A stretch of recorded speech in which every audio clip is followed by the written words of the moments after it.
बोल विश्व पिता विश्ववरण्य विश्व चिंतामणि विश्वव्यापक श्रीमन सत्यनारायण प्रीत्यर्थे बोलो आनंदे कबार हरि हरि बोल वंदे उत्कल जननी चिरचिन्मयी जगद्धात्री जगदम्बा मा शारदांक प्रीत्यर्थे अकर्म कर्मदायक श्री श्री विष्णु शरदंक प्रीत्यर्थे बोलो आनंदे कबार हरि हरि बोल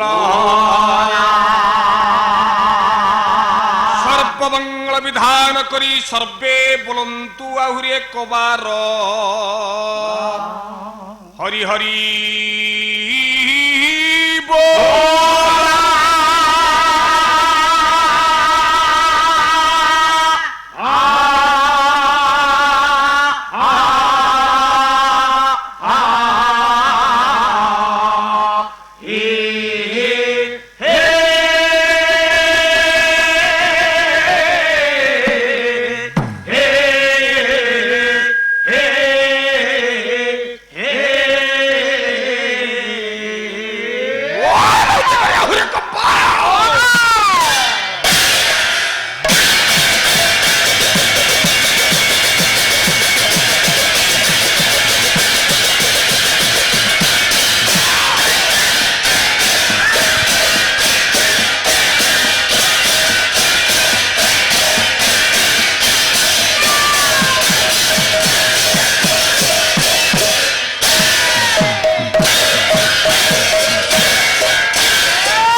ଗୋବିନ୍ଦ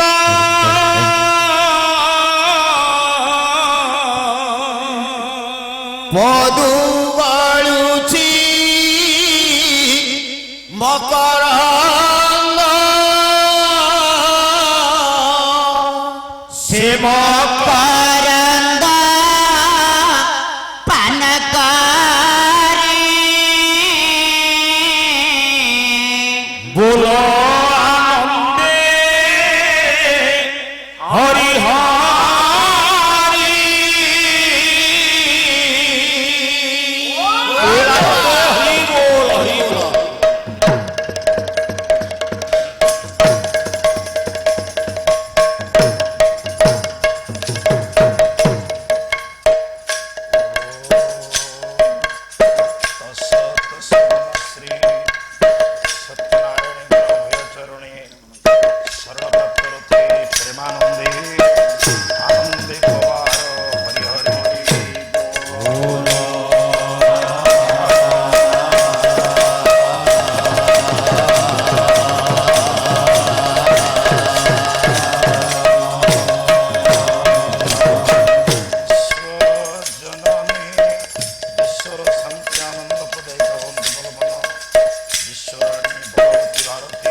ଆନନ୍ଦେ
ହରି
श्याम प्रीति श्याम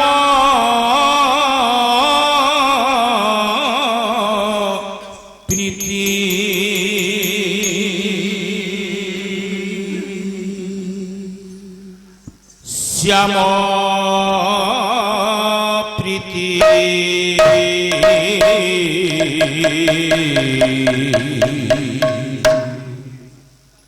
নহিলা গো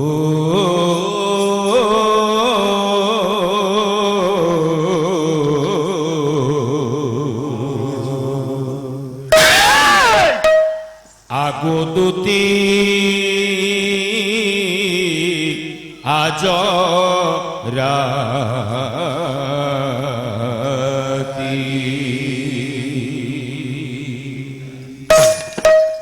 ঘুঙ্গুর বাবু আজ্ঞা অধিবাস রাত্রি আজ্ঞা আজ্ঞা দ্বিতীয় পর্যায় হউ হউ রাটকেলা ভৈরবী হ্যাঁ দাদরা ছ মাত্রা উপরে আধারিত হ্যাঁ হ্যাঁ জনাশুনা ওড়িশি হ্যাঁ টিকে টিকে কাম কাম হ্যাঁ শ্যাম প্রীতি শ্যাম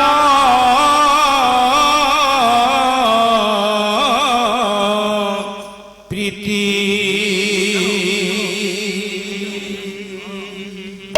শ্যাম প্রীতি নহিলা গো আগদুতি আজ রাতি শ্যাম প্রীতি নহিলা গো আগদুতি আজ রাতি সেজ করি মুসুপাতি জড়াই কর্পূরবতী সেজ করি মুসুপাতি জড়াই কর্পূরবতী হাগো সেজ করি মুসুপাতি জড়াই কর্পূরবতী সেজ করি মুসুপাতি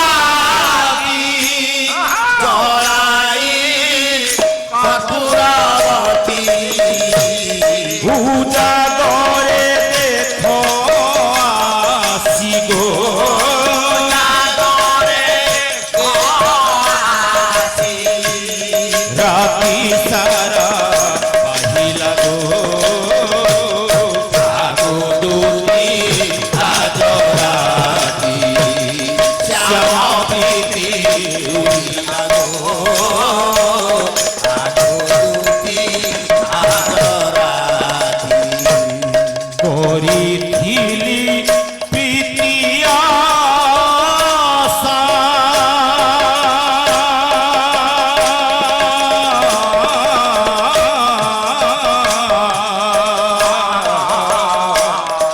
করিথিলি প্রীতির আশা হরি ফেরিবে দুর্দশা করিথিলি প্রীতি আশা হরি ফেরিবে দুর্দশা মোঠারে এড়িকি দশা গো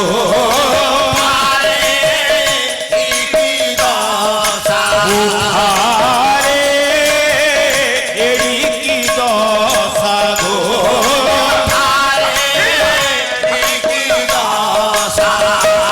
কেউ নারে কহিলা গো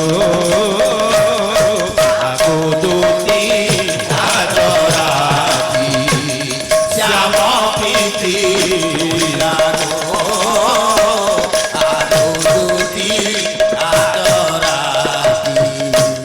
গীতে কহে বনমালী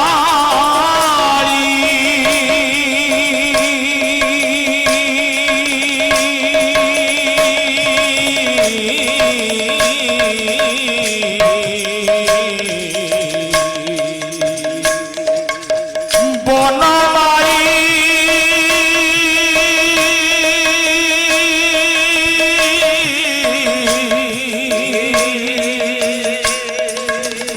বন মারি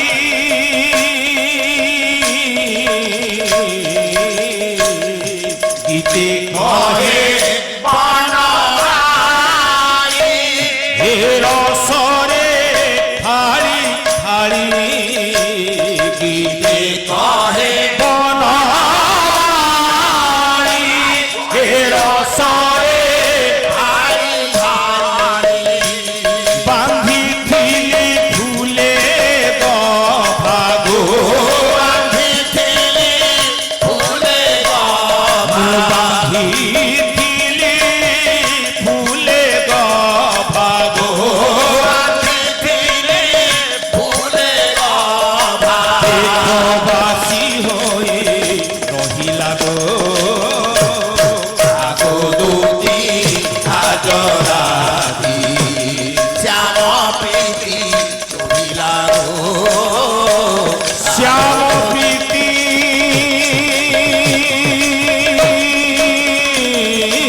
শ্যাম প্রীতি মহিলা গো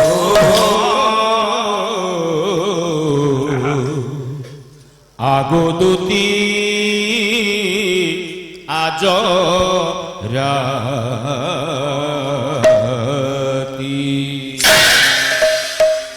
গণে নারায়ণ রুদ্রম্বিকে ভাস্করে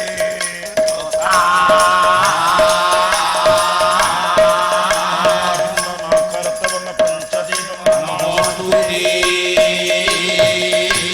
নমো ব্রহ্মণ্য দেবায় গো ব্রাহ্মণ্য হিতায় চ হিতায় কৃষ্ণায় গোবিন্দায় নমো নমঃ রামায় রামচন্দ্রায় রামভদ্রায় হরি রঘুনাথায় নাথায় সীতায় পতয়ে নমঃ সুদবাসিনী মা সিংহবাহিনী শারদে গায়ত্রী বসমা দেবী বাক্য দেবী নমস্তুতে নারায়ণ দেবা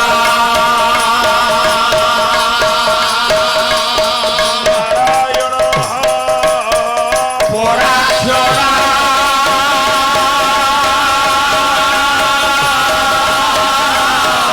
নারায়ণ পরা গতি নারায়ণ পরামতে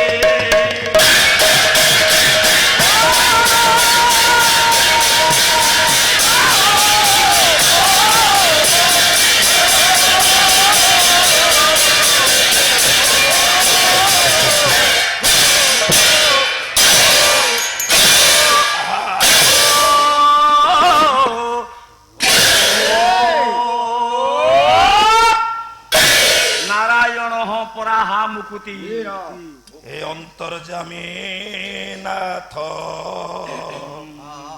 মন কথা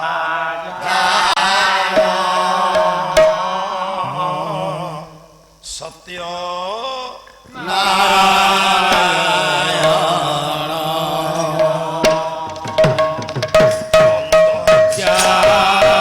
জামিনাথ কথা জান সত্য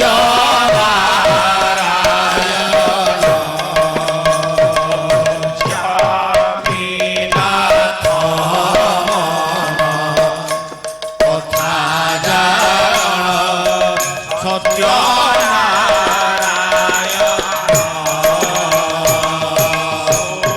শুক্লবর্ণ চতুর্ভুজ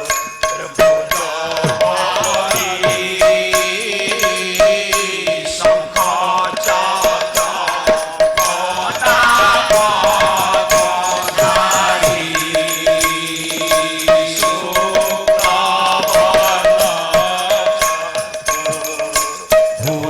ভুজহারি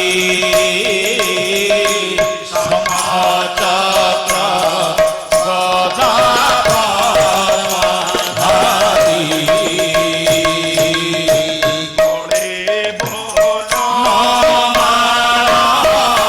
দিশে কি মঞ্জুরা গড়ে বন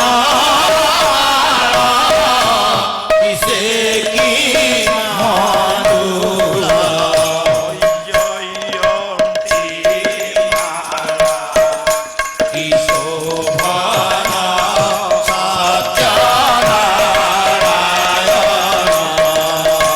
অন্তর্যামিনাথ মন কথা জান সত্য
ବନବନ୍ଧୁ ରିପୁ କନ୍ୟା ସା କନ୍ୟା ଯସ୍ୟ ବଲ୍ଲଭା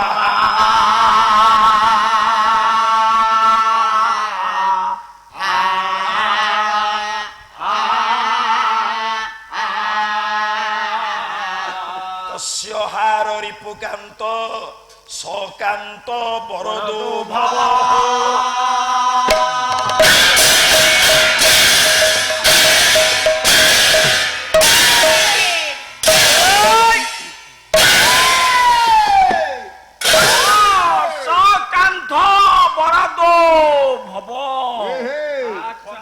ଶରତ ନମସ୍କାର ସର୍ବାଦୌ ଜଗତ ବନ୍ଦ୍ୟ ପରାତ୍ପର ପରମେଶ୍ୱର ପରମ କାରୁଣିକ ଚିଦିଘନ ବିଗ୍ରହ ବିଗ୍ରହ ବିଗ୍ରହ ମେଦୁର ମୁଦ୍ରକାନ୍ତି କୋଟି କୈବଲ୍ୟ କଳ୍ପଦ୍ରୁମ ଦ୍ରୁମ ଆରାଧ୍ୟ ଦେବ ସତ୍ୟନାରାୟଣ ମହାପ୍ରଭୁ ମହାପ୍ରଭୁ ନୀଳାଦ୍ରି କନ୍ଦରାନନ୍ଦ କରୁଣା ବରୁଣାଳୟ କୋଟି କୈବଲ୍ୟ କଳ୍ପଦ୍ରୁମ ଆଜ୍ଞା ଆଜ୍ଞା ଦାରୁ ବ୍ରହ୍ମ ମୂର୍ତ୍ତି ଜଗତର ନାଥ ଜଗନ୍ନାଥ ଜଗନ୍ନାଥ ବଡ଼ ଠାକୁରେ ବଳଭଦ୍ର ବଳଭଦ୍ର ଯୋଗମାୟା ସୁଭଦ୍ରା ମା ସୁଭଦ୍ରିକା ଚକ୍ରରାଜ ସୁଦର୍ଶନ ପ୍ରଭୁ ସୁଦର୍ଶନ ଗ୍ରାମସ୍ଥ ଗ୍ରାମଦେବୀ ଆଜ୍ଞା ଉତ୍କଳ ଜନନୀ ଝଙ୍କଡ଼ବାସିନୀ ଅଭୟ ବରଦାୟିନୀ ମା ଶାରଦା ମା ଶାରଦା ଗ୍ରାମସ୍ଥ ଗ୍ରାମଦେବୀ ପୀଠେଶ୍ୱରୀ ଅହ ତଥା ଆଜି ସମସ୍ତ ଆଞ୍ଚଳିକ ଦେବାଦେବୀଙ୍କର ଅଭୟ ଚରଣ ତଳେ ତଳେ ତଳେ ଆମମାନଙ୍କର ଅନନ୍ତ କୋଟି ଭୂମିଷ୍ଠ ଦଣ୍ଡବାଦ କୋଟି କୋଟି ପ୍ରଣାମ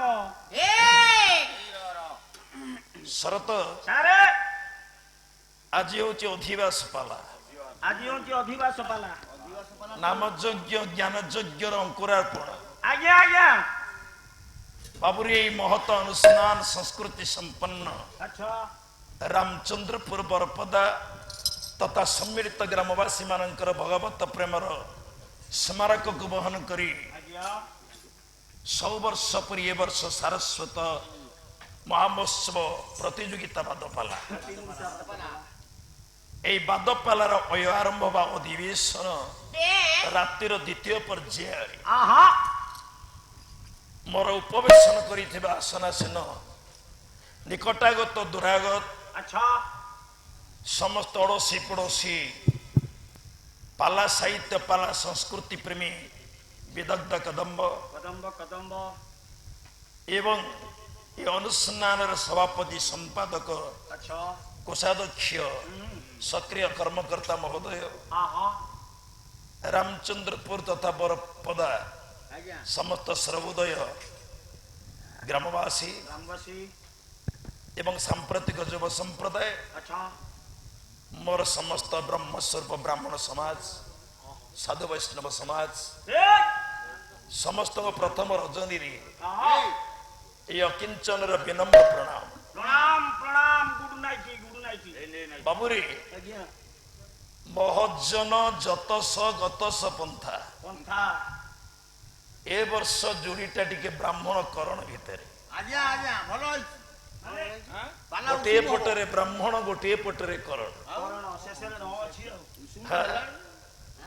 ମୋ ଠାରୁ ବୟୋଜ୍ୟେଷ୍ଠ ହଉଛନ୍ତି ମୋ ସାଂସ୍କୃତିକ ସାନୁ ଅଗ୍ରଜ ଆଜ୍ଞା ଆଜ୍ଞା ଆଜ୍ଞା ଆଚାର୍ଯ୍ୟ ବାବୁ ଆଚାର୍ଯ୍ୟ ବାବୁ ମୋ ସାଂସ୍କୃତିକ ଅନୁଜ ଆଉ ବାଦପାଲା ଦୃଷ୍ଟିରୁ ନିଶ୍ଚିତ ମତାନ୍ତର ରହିବ ମତାନ୍ତର ହବ କିନ୍ତୁ ମନାନ୍ତର ହବନି କାଇଁ ହବନି ହଉ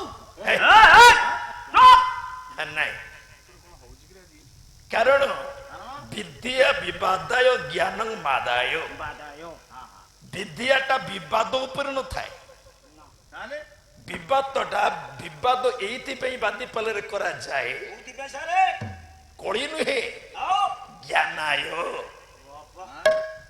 କିଛି ମୁଁ ଭାଇନା ଠାରୁ ଶିଖିବି ଆଜ୍ଞା ମୁଁ କହୁନି ଭାଇନା ମୋ ଠାରୁ ଶିଖନ୍ତୁ ଶିଖ ଶିଖ ଶିଖ ଆପଣ ମାନେ ମଧ୍ୟ କିଛି ଶିଖିବେ ଆଚ୍ଛା এই যে প্রতিযোগিতা বাদপালা উপরে আজ আপন মানক নিকটরে আচ্ছা দীর্ঘ 4 ঘন্টা ধরি হ্যাঁ মোর ভাইনা যা আপন মানক সূচনা দেলে দিল্লি দিল্লি মো পাই 5 রাতি পে খোরাক মিলিগলা মানে কোন বাহ এই রুসে এই গোটিয়ে রাতি পালারে আচ্ছা 5 রাতি পালা বাহ বাহ বাটা দেখাইলে আচ্ছা এর আমি তো ତ ରେଡି ହେଇ କରୁଛୁ ଆଉ ଶରତ ଆଜ୍ଞା ଅଧିବାସ ପାଲା ଅଧିବାସ ସେ ମହାପୁରୁଷ ଅଚ୍ୟୁତଙ୍କ ଲେଖା ଆଜ୍ଞା ମୂଳକ୍ଷର ରଖି ଗୋଟିଏ ଭଜନାଞ୍ଜଳିଟି ନିବେଦନ କଲେ ପ୍ରଭୁଙ୍କ ଚରଣ ତଳେ। ପ୍ରଭୁଙ୍କ ଚରଣ ତଳେ ମୁଁ ତାର ବ୍ୟତିକ୍ରମ କରିନି, ନା ନା ନା ସେ ଅକ୍ଷର ମୂଳରେ ରଖି ଓହୋ ଲେଖକଧାରୀ କରମୂଳ ଠାକୁର ଅଭିରାମ ପରମଂଶ ଦେବଙ୍କ ରଚନା ବାଃ ଅଧିବାସ ଅନ୍ତର୍ଯାମୀ ନାଥ ମନ କଥା ଜାଣ ଯେଣୁ ଏ ସତ୍ୟନାରାୟଣ ପାଲା ସତ୍ୟନାରାୟଣ।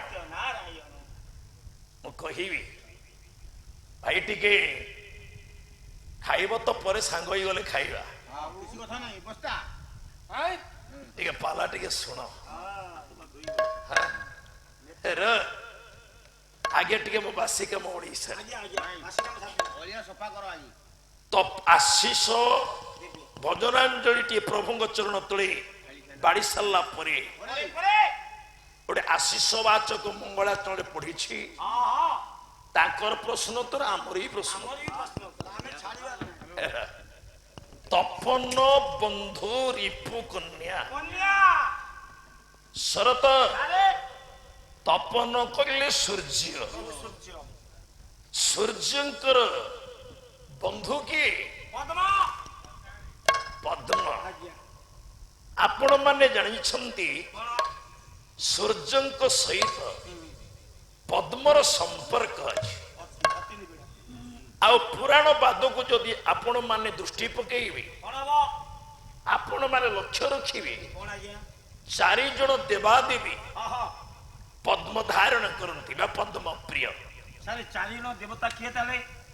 ଆପଣଙ୍କର ନାରାୟଣଙ୍କ ହାତରେ ଆପଣ ଦେଖନ୍ତି ଗୋଟିଏ ପଦ୍ମ, ଶଙ୍ଖ ଚକ୍ର ଗଦା ପଦ୍ମ ଶଙ୍ଖ ଚକ୍ର ଗଦା ପଦ୍ମ, ଚକ୍ର ସୁଦର୍ଶନ, ଆଜ୍ଞା ଗଦା କୋମୋଦକୀ କମୋଦକୀ ଏବଂ ଆପଣଙ୍କର ଶଙ୍ଖ ପଞ୍ଚଜନ୍ୟ। ପଞ୍ଚଜନ୍ୟ କିନ୍ତୁ ହୁଏତ ଅଧିକାଂଶ ପ୍ରଭୁଙ୍କର ପଦ୍ମର ନାଁ ଜାଣିନଥାନ୍ତି। ନା ଏତ ଆବଶ୍ୟକ ପଡ଼ିନି ଜାଣିବ କଣ ପରେ ଆଜ୍ଞା ସେମିତି ଆଉ ଜଣେ ଦେବତାଙ୍କ ହାତରେ ପଦ୍ମ ଥାଏ, ସେ ଦେବତା କିଏ? ସେ ହଉଛନ୍ତି ପରମେଷ୍ଠି ବ୍ରହ୍ମା। ବ୍ରହ୍ମାଙ୍କ ହାତରେ ପଦ୍ମ। ଆଉ ଜଣେ ଦେବୀଙ୍କ ହାତରେ ପଦ୍ମ, ପ୍ରଭୁ ସେ ଦେବୀ କିଏ? ମା ପଦ୍ମାଳୟା ମହାଲକ୍ଷ୍ମୀଙ୍କ ହାତରେ ପଦ୍ମ ତାଙ୍କ ହାତରେ ବି ପଦ୍ମ। ଏବଂ ଦେବ ଦେବ ସୂର୍ଯ୍ୟଙ୍କ ହାତରେ ପଦ୍ମ ତାଙ୍କ ହାତରେ ବି ପଦ୍ମ। ପଦ୍ମ ଏଇ ଯୋଉ 4ଟି ପଦ୍ମ ରହିଲା, ଆଚ୍ଛା ସେ 4ଟି ପଦ୍ମର ନାଁ କଣ? ତାର ନାମ ପୁଣି ଅଛି? ନାରାୟଣଙ୍କ ପଦ୍ମର ନାଁ କଣ? ହଁ। ଲକ୍ଷ୍ମୀ ମାଙ୍କ ପଦ୍ମର ନାଁ କଣ? ବ୍ରହ୍ମାଙ୍କ ହାତରେ ବ୍ରହ୍ମାଙ୍କ ହାତରେ ଯୋଉ ପଦ୍ମ, ତାର ନାମ କଣ? ସେ ପଦ୍ମର ନାଁ କଣ? ସୂର୍ଯ୍ୟଙ୍କ ହାତରେ ପଦ୍ମ। ଗୋଟେ ଶ୍ଳୋକ ଆଣୁଛି ଆଣନ୍ତୁ ବ୍ରହ୍ମପୁରାଣ। ଆଣନ୍ତୁ। ଭାଇନା କହିଲେ ମୁଁ ଶ୍ଳୋକ ବହୁତ ପଢିବି, ହଁ କିନ୍ତୁ ଭାଇ ମାଲକାନୀ ଶ୍ଳୋକ ବହୁତ 18 ବାଟି ଚାଷ ହେଲେ ନୀତି ଉପାସ କିନ୍ତୁ ବାଳୁଙ୍ଗା ବାଡି। କିନ୍ତୁ ମୋର ବେଶୀ ଚାଷ ନାହିଁ, ନା ମୋର 10-12 ଏକର ଖଣ୍ଡେ ଚାଷ। ହଁ କିନ୍ତୁ ଯା ଅମଳ କରିବି ଏ ଗୋଟେ କଠା ଯିବନି ଗୋଟିଏ କଣ୍ଠା ତା ଭିତରେ ନାହିଁ। ନା ସବୁ ହଁ, କିନ୍ତୁ ତମ ଚାଷଟା ବହୁତ ଯେ, ଖାଲି କିନ୍ତୁ ବାଲୁଙ୍ଗା ଅମଳ କରି ଉଡେଇଲା ବେଳକୁ ସବୁ ଅଗାଡି। କଣ କହୁଛ ମୁଁ କାହିଁ କହୁଛି, ଆପଣ ମାନେ ଟିକେ ନିରବ ସହିତ ବସନ୍ତୁ। ଦ୍ୱିତୀୟ ଥାକ ଅବଶ୍ୟ ଆଜି ପାଲା ଟିକେ ଡେରିରେ ହେଲା। ମୁଁ ଆପଣ ମାନଙ୍କୁ ଅନୁରୋଧ କରିବି, କର୍ମକର୍ତ୍ତା ମାନଙ୍କୁ କାଲି ଯଥାଶୀଘ୍ର ପାଲା ଆରମ୍ଭ କରିବି। ହଁ କାରଣ ପାଲା ନିହାତି 2ଟା ପୂର୍ବରୁ ଆମେ ପଢେଇବା, ଆଜ୍ଞା ହଁ କାରଣ ମୁଁ ଅସୁସ୍ଥ। ଆଜ୍ଞା ତେଣୁ କେବଳ ସାରଙ୍କ କଥା ବାଧ୍ୟରେ ପାଣିଗ୍ରାହୀ ବାବୁ ତଥା କର୍ମକର୍ତ୍ତାଙ୍କ ଅନୁରୋଧରେ ମୁଁ ଆସିଛି। ଗୋଟେ ହାର୍ଟ ରୋଗୀ ଅପରେସନ ହେଇଛି, ବର୍ଷେ ହେଇନି। ତେଣୁ ଡକ୍ଟର କହିଛନ୍ତି ଠିକ 1-2ଟା ଭିତରେ ଯେମିତି ତୁମେ ପ୍ରୋଗ୍ରାମ ସାରିବ, 4 ଘଣ୍ଟା ରେଷ୍ଟ ନବ। ଅନିଦ୍ରା ହବନି ବାବୁରେ। ଆଜ୍ଞା ତେଣୁ ଏଇ ନ୍ୟାୟକୁ ଯଦି ଆଣିବା, କଣ ହବ? ଚାରି ଦେବତା ବା ଦେବୀଙ୍କ ହାତରେ ଯୋଉ ପଦ୍ମ ଅଛି ସେ ନାଁ କଣ? ପଦ୍ମର ନାମ କଣ? ବହି ନାଁ ହଉଛି ବ୍ରହ୍ମ ପୁରାଣ। ବ୍ରହ୍ମ ପୁରାଣ। କଣ ଗୋଟେ କହିଲି? ଶ୍ଲୋକ ଦଉଛି ଆଣନ୍ତୁ। କହିଲେ ଦ୍ୱିତୀୟ ପଦାବ୍ଜ ଜଗଦୀଶ ଭୁଜେ ଭୀଷ୍ମନ୍ତରା ଭାର୍ଗବୀ ବାସ ପଦମ ସ୍ୱୟଂ ଭୁବାଙ୍ଗ ଚଙ୍କର ଦ୍ରୁହୀଣ রবি প্রিয়াব্জ নাম সার সাক্ষ্য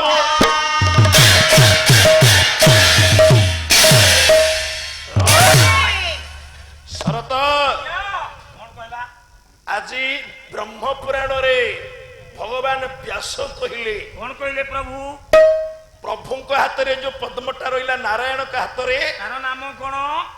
সে পদ্ম না হচ্ছে দ্যুতিপদ। ଦ୍ୱିତୀୟ ପଦ୍ମ ନାରାୟଣ। দ্যুতিপদাବ୍জ জগদীশ ভুজে। ବୁଝେ। মা লক্ষ্মীଙ୍କ হাতরে যে পদ্ম ତାର নাମ? সে পদ্ম না হচ্ছে ভীষ্মন্তরা। ମାଙ୍କ ହାତରେ ଯୋଉ ପଦ୍ମ ତା ନା ଭୀଷ୍ମନ୍ତରା। ব্রহ্মাঙ্ক হাতরে যে পদ্ম ତାର নাମ? স্বয়ংভুবা। ସ୍ୱୟଂଭୁବା। আর রবি প্রিয়াব্জ নাম সার সাক্ষ্য ସୂର୍ଯ୍ୟ ଦେବତା।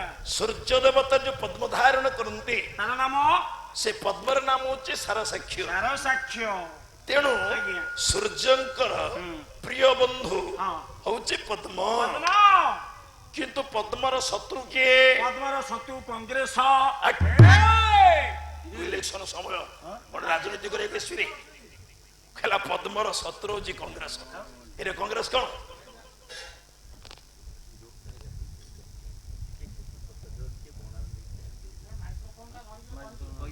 কইদিও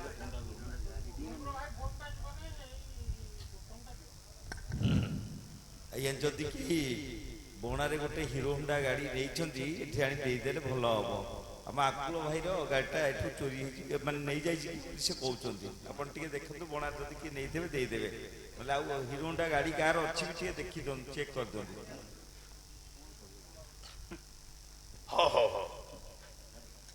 ହଉ ମୋର ସମସ୍ତ ସଜ୍ଜନ ମୋର ସମସ୍ତ ଜ୍ଞାନୀ ବୃନ୍ଦ ତେଣୁ ଏ ଶରତ ପଦ୍ମର ଶତ୍ରୁ କଂଗ୍ରେସ। ଆରେ ଆମେ ରାଜନୀତି କରିବାକୁ ଆସିନେ, ନାଇଁ ଆଜ୍ଞା। ଆମେ ଆସିଛେ ପାଲା ଗାଇବା ପାଇଁ। ଆହା। ଆମେ ପତର ଗୋଟେ ପାଇଁ ଆସିଛେ, ତୋଟା ମୂଲ କାଇଁ କରିବା? ତୋଟା ମୂଲ କାହିଁ କରିବା? ନାଇଁ ନାଇଁ। ମୁଁ ରାଜନୀତି ଉପରେ ଯାଉନି। ପଦ୍ମର ଶତ୍ରୁ କିଏ କିଏ ସାରେ? କହିବେ କି? କିଏ କହିବେ? ପଶ୍ଚିମ ଓଡିଶାର କବି ଆହା। ସ୍ୱଭାବ କହି ଗଙ୍ଗାଧର ମେହେର ବାସ୍ ବାସ୍। ଗୋଟିଏ ପଦ ଆଣୁଛି କିଚକବଧର। କିଚକବଧ। ପଦ୍ମର ଶତ୍ରୁ କିଏ ମେହେର ଲେଖିଲେ କହିଲେ। କହିଲେ ଶିଶିର ନା ଶୋଇ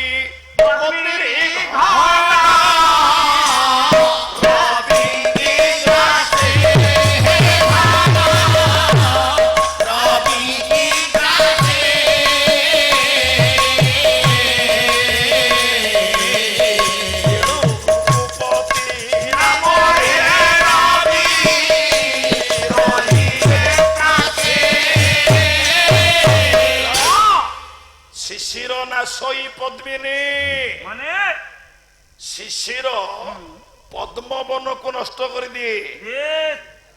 କି ହିମପାତ ହେଲେ ପଦ୍ମବନ ଶିଶିର ପଡିଲେ ଆପଣ ମାନେ ଜାଣନ୍ତି ପଦ୍ମବନ ପଡିଯାଏ। ଉଡ଼ିଯାଏ। ତେଣୁ ପଦ୍ମର ଶତ୍ରୁ ହଉଛି ହିମ। ହିମ ବା କାକର। ହିମ ବା କାକର। ଆଜ୍ଞା। ହିମର ଆଶ୍ରୟାନ୍ତ ଅର୍ଥ ହଉଛି ଶବ୍ଦ ହଉଛି କଣ? ହିମବନ୍ତ। ମାନେ ତେଣୁ କନ୍ୟା ତୋଷ କନ୍ୟା ମା ପାର୍ବତୀ। ହିମାଳୟ ହିମବନ୍ତଙ୍କର କନ୍ୟା ହଉଛି ପାର୍ବତୀ। ପାର୍ବତୀ। ତାଙ୍କ ନାଁ ପାର୍ବତୀ କାହିଁକି ହେଲା? ସେ ପର୍ବତରୁ ଜନ୍ମ ହୋଇଥିଲେ ବୋଲି। ଆପଣଙ୍କର ମହାକବି କାଳିଦାସ କହିଲେ କଣ କହିଲେ? କହିଲେ ତାଙ୍ଗ ପାର୍ବତୀ ଅଭିଜନେ ନାମ୍ନା ବନ୍ଧୁ ପ୍ରିୟାଙ୍ଗ ବନ୍ଧୁ ଜନଂ ଜୁହାବହ মেতে মাত্রা সুমুখী জগামোহ পশ্চাদুয়া খ্যাং তপসাং নিষিদ্ধ্যা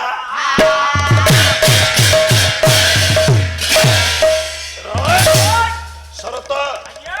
তাং পার্বতী অভিজনে নাম্না ବୁଝିହେଲାନି ସାରେ। পর্বত রাজাঙ্কর ঝিଅ ହେଇଥିବାରୁ ଯୋଉ বা পর্বত অঞ্চଳର ଝିଅ ହେଇଥିବାରୁ ଥିବାରୁ ବା ପାର୍ବତ୍ୟ କନ୍ୟା ହେଇଥିବାରୁ ଥିବାରୁ ଅଭିଜନ ମାନେ ବା ବନ୍ଧୁଜନ ମାନେ ହଁ ସେ ଝିଅର ନାମ ରଖିଥିଲେ ପଣ୍ଡିତ ପାର୍ବତୀ। ପାର୍ବତୀ ପରେ ଆଜ୍ଞା ତେଣୁ ଆଜି ପାର୍ବତୀ ହଉଛନ୍ତି ହିମବନ୍ତଙ୍କର ଝିଅ। ଝିଅ ତସ୍ୟ ଯସ୍ୟ ବଲ୍ଲଭା ମାନେ ଯାହାଙ୍କର ବଲ୍ଲଭା କି ସ୍ତ୍ରୀ ହଁ କାହାର କାହାର ଦେବ ଦେବ ଶିବ ଶଙ୍କର ମହାଦେବଙ୍କର ତସ୍ୟହାର କାହାର ଶିବଙ୍କର ହାର କିଏ ସର୍ପ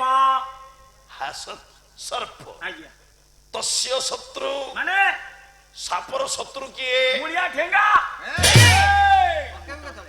ଓଡିଆ ଠେଙ୍ଗା ନାଇଁ ଭାଇନା କହୁଥିଲେ ସର୍ପର କୂଳର ଶତ୍ରୁ ହଉଛନ୍ତି ବୈନେତ୍ୟ ଗରୁଡ। ଗରୁଡ ତସ୍ୟ କାନ୍ତ ମାନେ ଗରୁଡଙ୍କର ସ୍ୱାମୀ କି ପ୍ରଭୁ ନାରାୟଣ ନାରାୟଣ।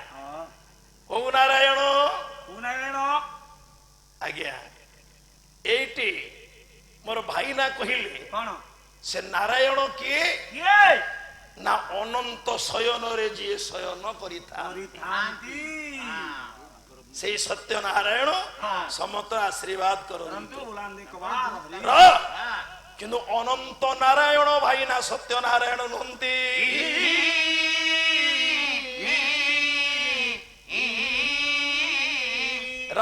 ନାଲି ଛକି 1 ନମ୍ବର ନାଲି ଛକି ଆଚ୍ଛା ରବାଡିଗଲା ର ତମେ ବସିବ ଚୁମାରି ଆଜ୍ଞା ଆମେ ବସିବୁ କହିଲା ନାଲି ଛକି ତୁ ପକେଇବୁ କିଏ ରେ ମୋ ଭାଇର ତା ବସାକୁ ଗୁଆ ପକା ନା ଆଡିଗଲା ର ଗୁଆ ପକେଇବା ଆଜ୍ଞା ଯେତିକ ପଣ୍ଡିତ ମଣ୍ଡଳୀ ବସିଛନ୍ତି ଓହୋ ନାରାୟଣଙ୍କର କେତୋଟି ସ୍ତ୍ରୀ ଦିଟା କହିଲେ ଦିଟା କହିଛନ୍ତି ଲକ୍ଷ୍ମୀ ସରସ୍ୱତୀ ଭାଇନା କହିଲେ ଯୋଡିଏ ସ୍ତ୍ରୀ। ହଁ ଆପଣ ମାନେ ସମସ୍ତେ ବସିଛନ୍ତି ମୋ ବ୍ରାହ୍ମଣ ମାନେ ଗୋସାଇ ମାନେ ମଧ୍ୟ ଅଛନ୍ତି ଅଛନ୍ତି ନାରାୟଣଙ୍କର ଶରତ ଯୋଡିଏ ସ୍ତ୍ରୀ ହଁ ହଁ ଅଛି ହଁ କମଳ ଲୋଚନ ଚଉତିଶା ଚୌତିଶା ଏଇ କମଳ ଲୋଚନ ଚଉତିଶାରେ ଆପଣଙ୍କର ଭକ୍ତ ବଳରାମ ଦାସ ସେ କହିଛନ୍ତି ଯୋଡିଏ ସ୍ତ୍ରୀ କଥା ନାରାୟଣଙ୍କର ଯୋଡ଼ି କହିଲେ ଖଗ ଆସନେ ଖଗପତି ହୋ ভগপতি খটন্তে লক্ষ্মী সরস্বতী হো সরস্বতী খগ আসনে ভগবতী খগপতি হটন্তি খটন্তে লক্ষ্মী সরস্বতী খগ ভগ খ মানে আকাশ আଜ୍ଞା ଗ ମାନେ ଗମନ କରିବା କରିବା ଆକାଶରେ ଗମନ କରି ଆଶ୍ରୟାର୍ଥେ ଗରୁଡ଼ ଗରୁଡ଼ ଉପରେ ଆସନ ଆସନରେ ଥିଲା ବେଳେ ଖଟନ୍ତି ଲକ୍ଷ୍ମୀ ସରସ୍ୱତୀ ସରସ୍ୱତୀ ଲକ୍ଷ୍ମୀ ସରସ୍ୱତୀ ସେବା କରନ୍ତି ସେବା କରନ୍ତି ଆଜ୍ଞା କିନ୍ତୁ ଏ ଅର୍ଥଟା କେହି ମୋ ମନକୁ ଛୁଉଁନି କାହିଁକି ଆପଣ ମାନେ ଜାଣିଛନ୍ତି କଣ ସାର୍ କାରରେ ଯାଉଥିବେ କି ବାଇକରେ ଯାଉଥିବେ ହଁ କାର ଆପଣ ମ୍ୟାଡାମ ଥିବେ କି ବାଇକ ପଛରେ ଆପଣ ମ୍ୟାଡାମ ଥିବେ ହଁ ଆପଣ ଟିକେ କାନ୍ଧ ଘୋଳିଗଲା କି ପାଦ ଟିକେ ବ୍ୟଥା ହେଲା ଆପଣ ଷ୍ଟିଅରିଂ ଧରିଥିବେ ଆପଣ ମ୍ୟାଡାମ କେ ମୋ ଗୋଡ ମୋଡ ଏ କଣ ସମ୍ଭବ ସାର୍ କହିବେ କହିବେ କି ନା ତେଣୁ ନାରାୟଣଙ୍କର ବାହନ ବା ଯାନ ହେଲେ ଗରୁଡ ଗରୁଡ ତେଣୁ ଗରୁଡ ଆସନରେ ଥିଲା ବେଳେ ବେଳେ ବା ବାହନରେ ଥିଲା ବେଳେ ବେଳେ ଏ ଖଟନ୍ତି ଲକ୍ଷ୍ମୀ ସରସ୍ୱତୀ ସେବା କରନ୍ତି କି ମା ମାନେ କେମିତି ସେବା କଲେ ଏ ଭୁଲ ଭୁଲ ନା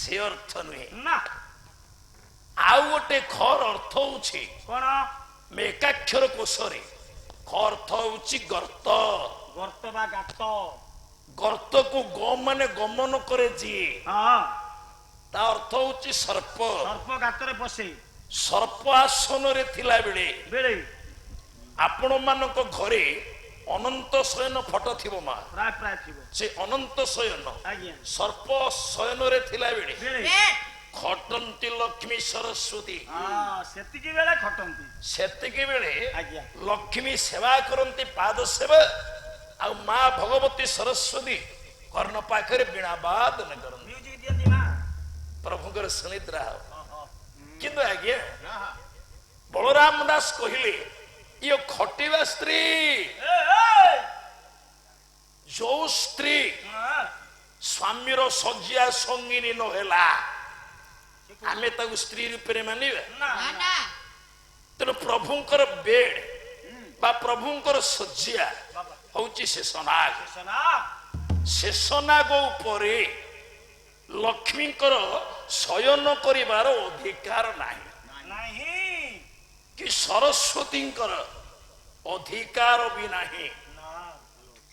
ଆଉ ଗୋଟେ ସ୍ତ୍ରୀର ଅଧିକାର ସେଠି ଅଛି। ଭାଇନା ତମରି ପାଠ ନାରାୟଣଙ୍କର ଯୋଡ଼ିଏ ସ୍ତ୍ରୀ ନୁହେଁ, ନାରାୟଣଙ୍କର ଆଉ ଗୋଟେ ସ୍ତ୍ରୀ ଅଛି। ତମରି ବ୍ରାହ୍ମଣ ପାଠ କରଣ ପୁଅ କହିବ। ସାର୍ ଆପଣ ଦେହକୁ ନେବେନି ଯଦି କି ନନା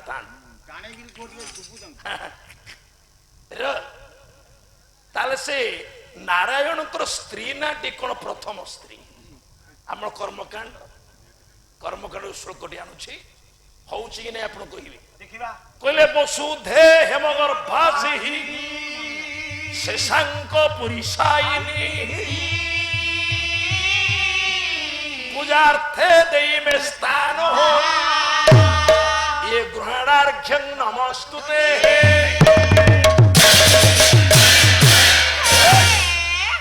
आपणकर कर्मकांड प्रमाण करे नना मैंने पूजा करे बेले कहती वसुधे हेमगर्भासी शेषांक परिसायिनी शेषदेव कंकरे केवल परिसायिनी होउचंती वसुधा माँ बसुमती वसुधा नारायणकर 3 नंबर स्त्री बा प्रथम स्त्री वसुधा को भूदेवी की विवाह कर सारा तापर लक्ष्मी सरस्वती विवाह कले।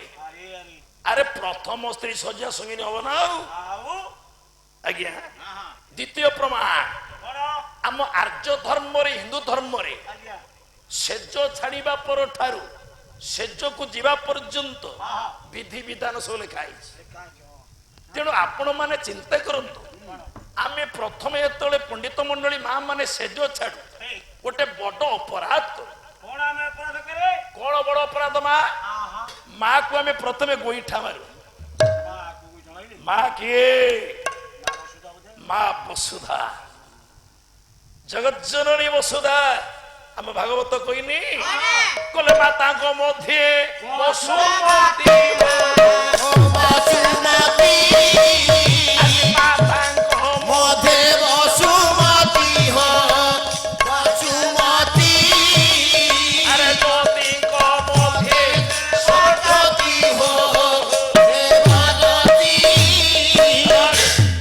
जगतरे जेते माँ अच्छी सबु माटर बड़ माँ हूँ वसुमती। आमे सेज छाड़िलु तो प्रथमे पाद थोइलु वसुमती उपरे ता माने माँ को आमे गोईठा माइलु। ए गोटे बड़ अपराध होई आज्ञा। से अपराध को खंडित करिया पई आर्य ऋषि माने आम पई गोटे प्रायश्चित्तर बाट देखैछन। कोन बाट गोटे श्लोक अछि आज्ञा। हाँ कहले समुद्र बसने देवी पर्वत्यांग स्तनमंडले क्षमस्व मांग अपराध ये विष्णु पत्नी नमस्तुते।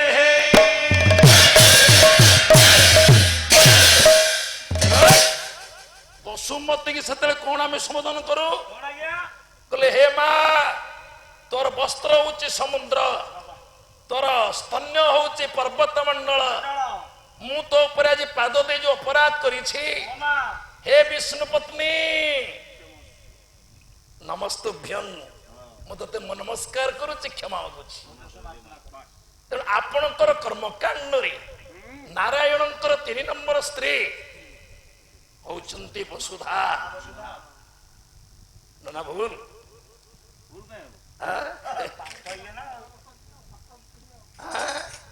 तेणु धन अच्छा शिवंकर केतोटी स्त्री किए नाई शिवंकर भी 3 स्त्री। हाँ शिवंकर भी 3 स्त्री। प्रथम स्त्री किए आपणकर कुमार संभव ଭାଇନା ଶୁଳ୍କ ଜାଣିଛନ୍ତି ଆମେ ଜାଣିନୁ ଅଥାପମାନେ ନହ ପିତୁଃ ପ୍ରଯୁକ୍ତା ଦକ୍ଷସ କନ୍ୟା ଭବ ପୂର୍ବ ପତ୍ନୀ ସତୀ ସତୀ ଯୋଗ ବିଶୁଶ୍ରନ୍ଦେ ଜନ୍ମନେ ଷଡ଼ ବୋଧଙ୍ଗ ପ୍ରପେଦେ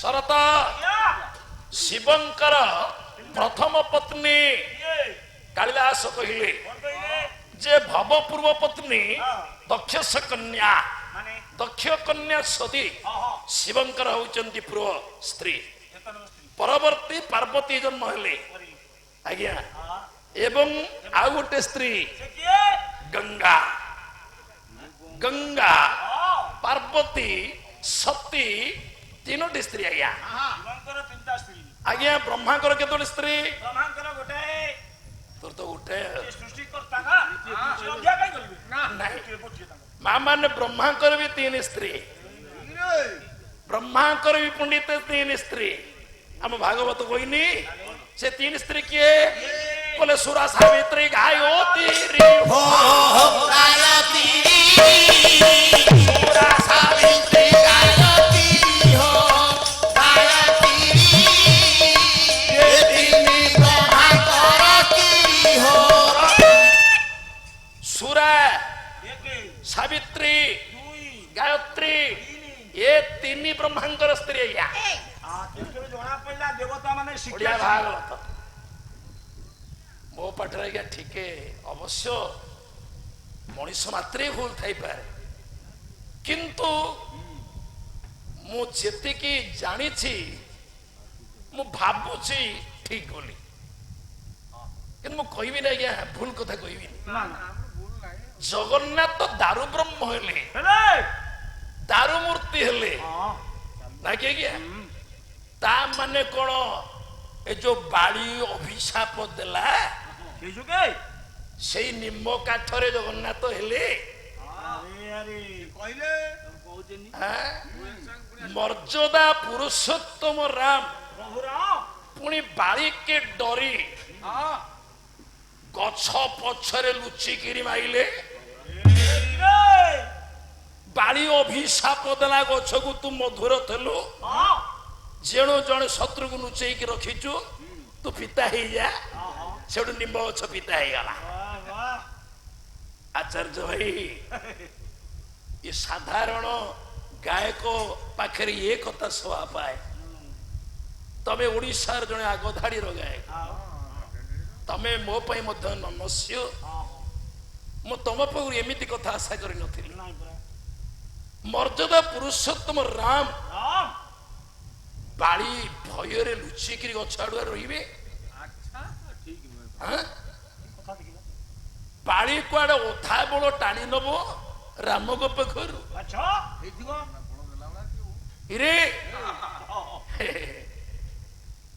बाड़ीर बलटा होची ससीम सीमा भितर ସୀମା ଭିତରେ किंतु प्रभुर बलटा होची असीम ସୀମାହୀନ सीमा नाही ନା गोटे उदाहरण दूची ଆଜ୍ଞା आपण गोटे पोखरी गाड़िया पोखरी गोटे पोखरी पानी रे गोटे कुंडे पानी आनिबे पोखरी अजाड़ी देबे ବାଃ से पोखरी समाहित होई ଜଣା ପଡିବନି 10 कुंड पानी ढालिबे से पोखरी ग्रहण करनो ना नहीं जदि आमे गोटे पोखरी रे जेडे बड़ पोखरी आपनकर हो पंचायत पोखरी हो समुद्र पानी के आमे कहिबा ए पोखरी रे सब गुडा रखिबा संभव ଏ ନା ସମ୍ଭବ कारण पोखरी पानीटा होची सीमित समुद्र पानीटा होची सीमाहीन ସୀମାହୀନ प्रभु ब्रह्म स्वरूप मर्यादा पुरुषोत्तम राम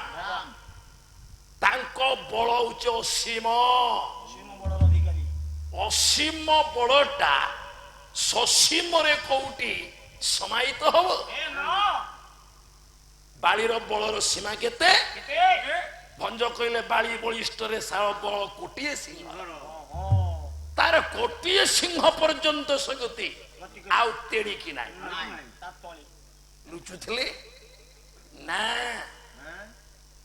ବାପା ଆଗ କାଳରେ ସାଧାରଣ ଗାୟକ ମାନେ ବା ଦର୍ଶକ ମାନେ ବହି ସେତେ ନଥିଲା ଯାହା କହିଦଉଥିଲେ ଦର୍ଶକ ମାନେ ଗ୍ରହଣ କରୁଥିଲେ ପ୍ରକୃତ ମୂଳ ବହି ଖୋଜିଲେ 10-15 ଖଣ୍ଡ ଗାଁରେ ଆଜ୍ଞା ଖଣ୍ଡିଏ ମିଳିବା କଷ୍ଟ ଆଉ କଣ କିନ୍ତୁ ଏବେ ଆପଣଙ୍କର ବ୍ରାହ୍ମଣ ଶାସନ ହଉ ଗୋଟିଏ ଗାଁରେ 10 ଖଣ୍ଡ ବହି ମିଳିବ ମିଳିଯାଉଛି ଆଉ ବାଲ୍ମୀକି ରାମାୟଣ ଆଜ୍ଞା ନା ନାଇଁ ବାଲ୍ମୀକି ରାମାୟଣ କିଷ୍କିନ୍ଧା କାଣ୍ଡ 49 ସର୍ଗ 19 ନମ୍ବର ଶ୍ଲୋକ ବାରେ ଆଜ୍ଞା ଭାଇ ବହିଟା ଦେଖ ବାଳି ସହିତ ଲୁଚିକିରି ରାମଚନ୍ଦ୍ର ବାଳିକେ ଲୁଚିକିରି ମାରି ନାହାନ୍ତି ନାହାନ୍ତି କି ଗଛ ପଛେ ରହି ମାରି ବି ନାହାନ୍ତି ମାରିବି ନାହାନ୍ତି କଟଗଲା ବାଳି ସହିତ ସାମ୍ନା ସାମ୍ନି ଯୁଦ୍ଧ ହେଇଛି ରାମଙ୍କର ପ୍ରଭୁ ରାମଙ୍କର ମୁଁ ଶ୍ଲୋକଟା ବୋଲୁଛି ଆଜ୍ଞା ବୋଲ ବୋଲ ହାଁ ଆଜ୍ଞା ପଟ୍ଟନାୟକ ଯାହା କହିବ ଠିକ କଥା କହିବ କିନ୍ତୁ ସମସ୍ତେ ଓଲଟ ଲାଗିବ ସବୁ ଗାୟକ ଏଇଆ କହୁଥିଲେ ଇଏ କଣ ଏପଟେ କହିଲା ପାଠ ପାଠ ଇଏ କିନ୍ତୁ ମୁଁ ପାଠ କଥା କହିବି ଠକିବା କଥା କହିବି ନା ନା ହାଁ? ଦେଖନ୍ତୁ ଯେତେବେଳେ ସୁଗ୍ରୀବ ଉପରେ ବାଡ଼ି ବାଡ଼ି ବସିଛି ସୁଗ୍ରୀବ ଚିତ୍କାର କରି ଉଠିଲା ଯୋ ହି ମିତ୍ର ଉଇ ସମକାଲା ଯାହାକୁ ମିତ୍ର ଯାହାକୁ ଭାଇ ବୋଲି ଭାବୁଥିଲି ଇଏ ମୋର ଆଜି କାଳ ଜମ ମତେ ମାରି ବସିବ ପ୍ରଭୁ ରକ୍ଷା କର ପ୍ରଭୁ ସାମ୍ନାରେ ଛିଡା ହେଲେ ବାଳି ତାର ଅହଙ୍କାରରେ ପ୍ରଥମେ ଆଜି ରାମକୁ ଚାହିଁଲା ସୁଗ୍ରୀବକୁ ଛାଡି ରାମଙ୍କ ସହିତ ଯୁଦ୍ଧ ପାଇଁ ପ୍ରସ୍ତୁତ ହେଲା କଣ କଲେ ବଡ ବଡ ଗଛକୁ ଓପାଡ଼ି ରାମଙ୍କ ଉପରକୁ ପକେଇଲା ଶ୍ଲୋକଟା ପଡୁଛି ଆଜ୍ଞା କିଷ୍କିନ୍ଧା କାଣ୍ଡ 49 ସର୍ଗ 19 ନମ୍ବର ଶ୍ଲୋକ କହିଲେ କ୍ଷିପିତାନ ବୃକ୍ଷାନ ସମାବିଧ୍ୟ ବିପୁଳାଶ୍ଚ ତଥାଂଶିଳା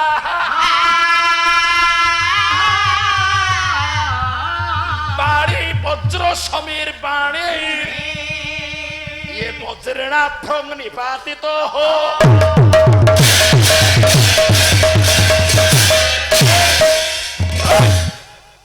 सेदिन बाली राम सहित सम्मुख युद्ध करिया को जाई क्षिपितान वृक्षान आपण माने समस्त ब्राह्मण संस्कृतविद मो भाई मध्य आचार्य संस्कृत क्षिपितान फोपाड़ीबा बड़ बड़ गछ को फोपाड़ा राम ऊपर राम कौन कले समाविध्य तीर रे से गछ सब काटी पकेले पुणी बाली कौन कला ना विपुलाश्चं तथांशिला बड़ बड़ पथर खंड मान राम को ऊपर को भी पकेला तथापि राम समाविध्य से पथर खंड मध्य छेदन करदेले तापर कौन कले ना बाली वज्र समीर बाणी वज्र समान गोटे बाण बाली ऊपर को फोपाड़े प्रहार कले बाली पड़े केमिति ना वज्रनाभ्रं निपातित इंद्र वज्र द्वारा जेमिति पर्वतर चूड़ा भांगिक खसिक तले पड़ जाए से परी बाणी गोटे बाण रे कचाड़ी तले पड़ा आज्ञा आगु समर्थन कले कवि सम्राट भंज कहले बोले सम्मुख युद्ध केमिति बाण प्रहार देखी दू सोनारी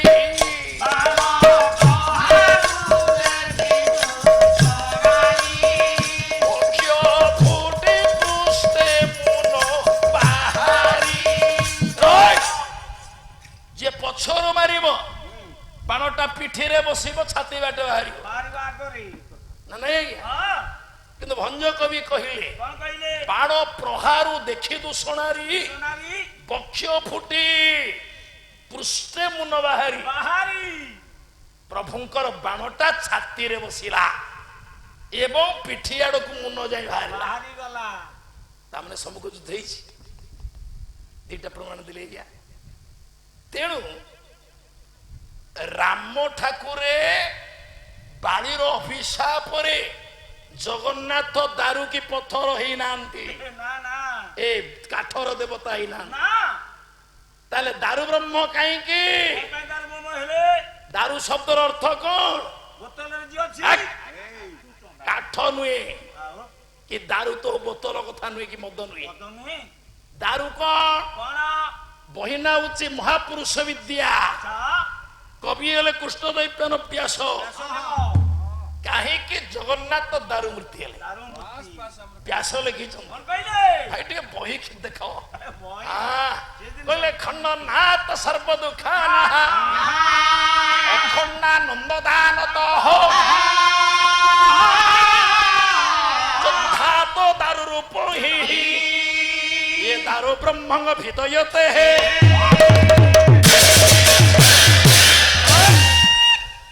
सरता दारू ଦାରୁ ଛିଡ଼ା। ଦାର ଗୋଟେ ଅର୍ଥ ହଉଛି ଦବା, ଦାର ଗୋଟେ ଅର୍ଥ ଦବା ଦାର ଆଉ ଗୋଟେ ଅର୍ଥ ହଉଛି ଖଣ୍ଡନ କରିବା, କାଟିବା। କାଟିବା ଜଗନ୍ନାଥ ଦାରୁ ବ୍ରହ୍ମ ମୂର୍ତ୍ତି ହେଲେ ଦିଟା କାମ କରନ୍ତି। କଣ କଣ ଗୋଟିଏ ଦିଅନ୍ତି, ଗୋଟେ କାଟନ୍ତି ଗୋଟେ କାଟନ୍ତି। ବାহ ଦା ଆମ ଭଞ୍ଜ ଲେଖି ନାହାନ୍ତି କି ବାବୁ ଦାନ ସିରି ବାବୁ ଯୋଗ୍ୟ ନାକ ଜୋଷାଇ। ଚିରି ଦାନ ଯୋଗ୍ୟ ଜୋଷାଇ ବାବୁ ଦାନ ନାକ ସିରି ଦାନ ଯୋଗ୍ୟ ଜୋଷାଇ।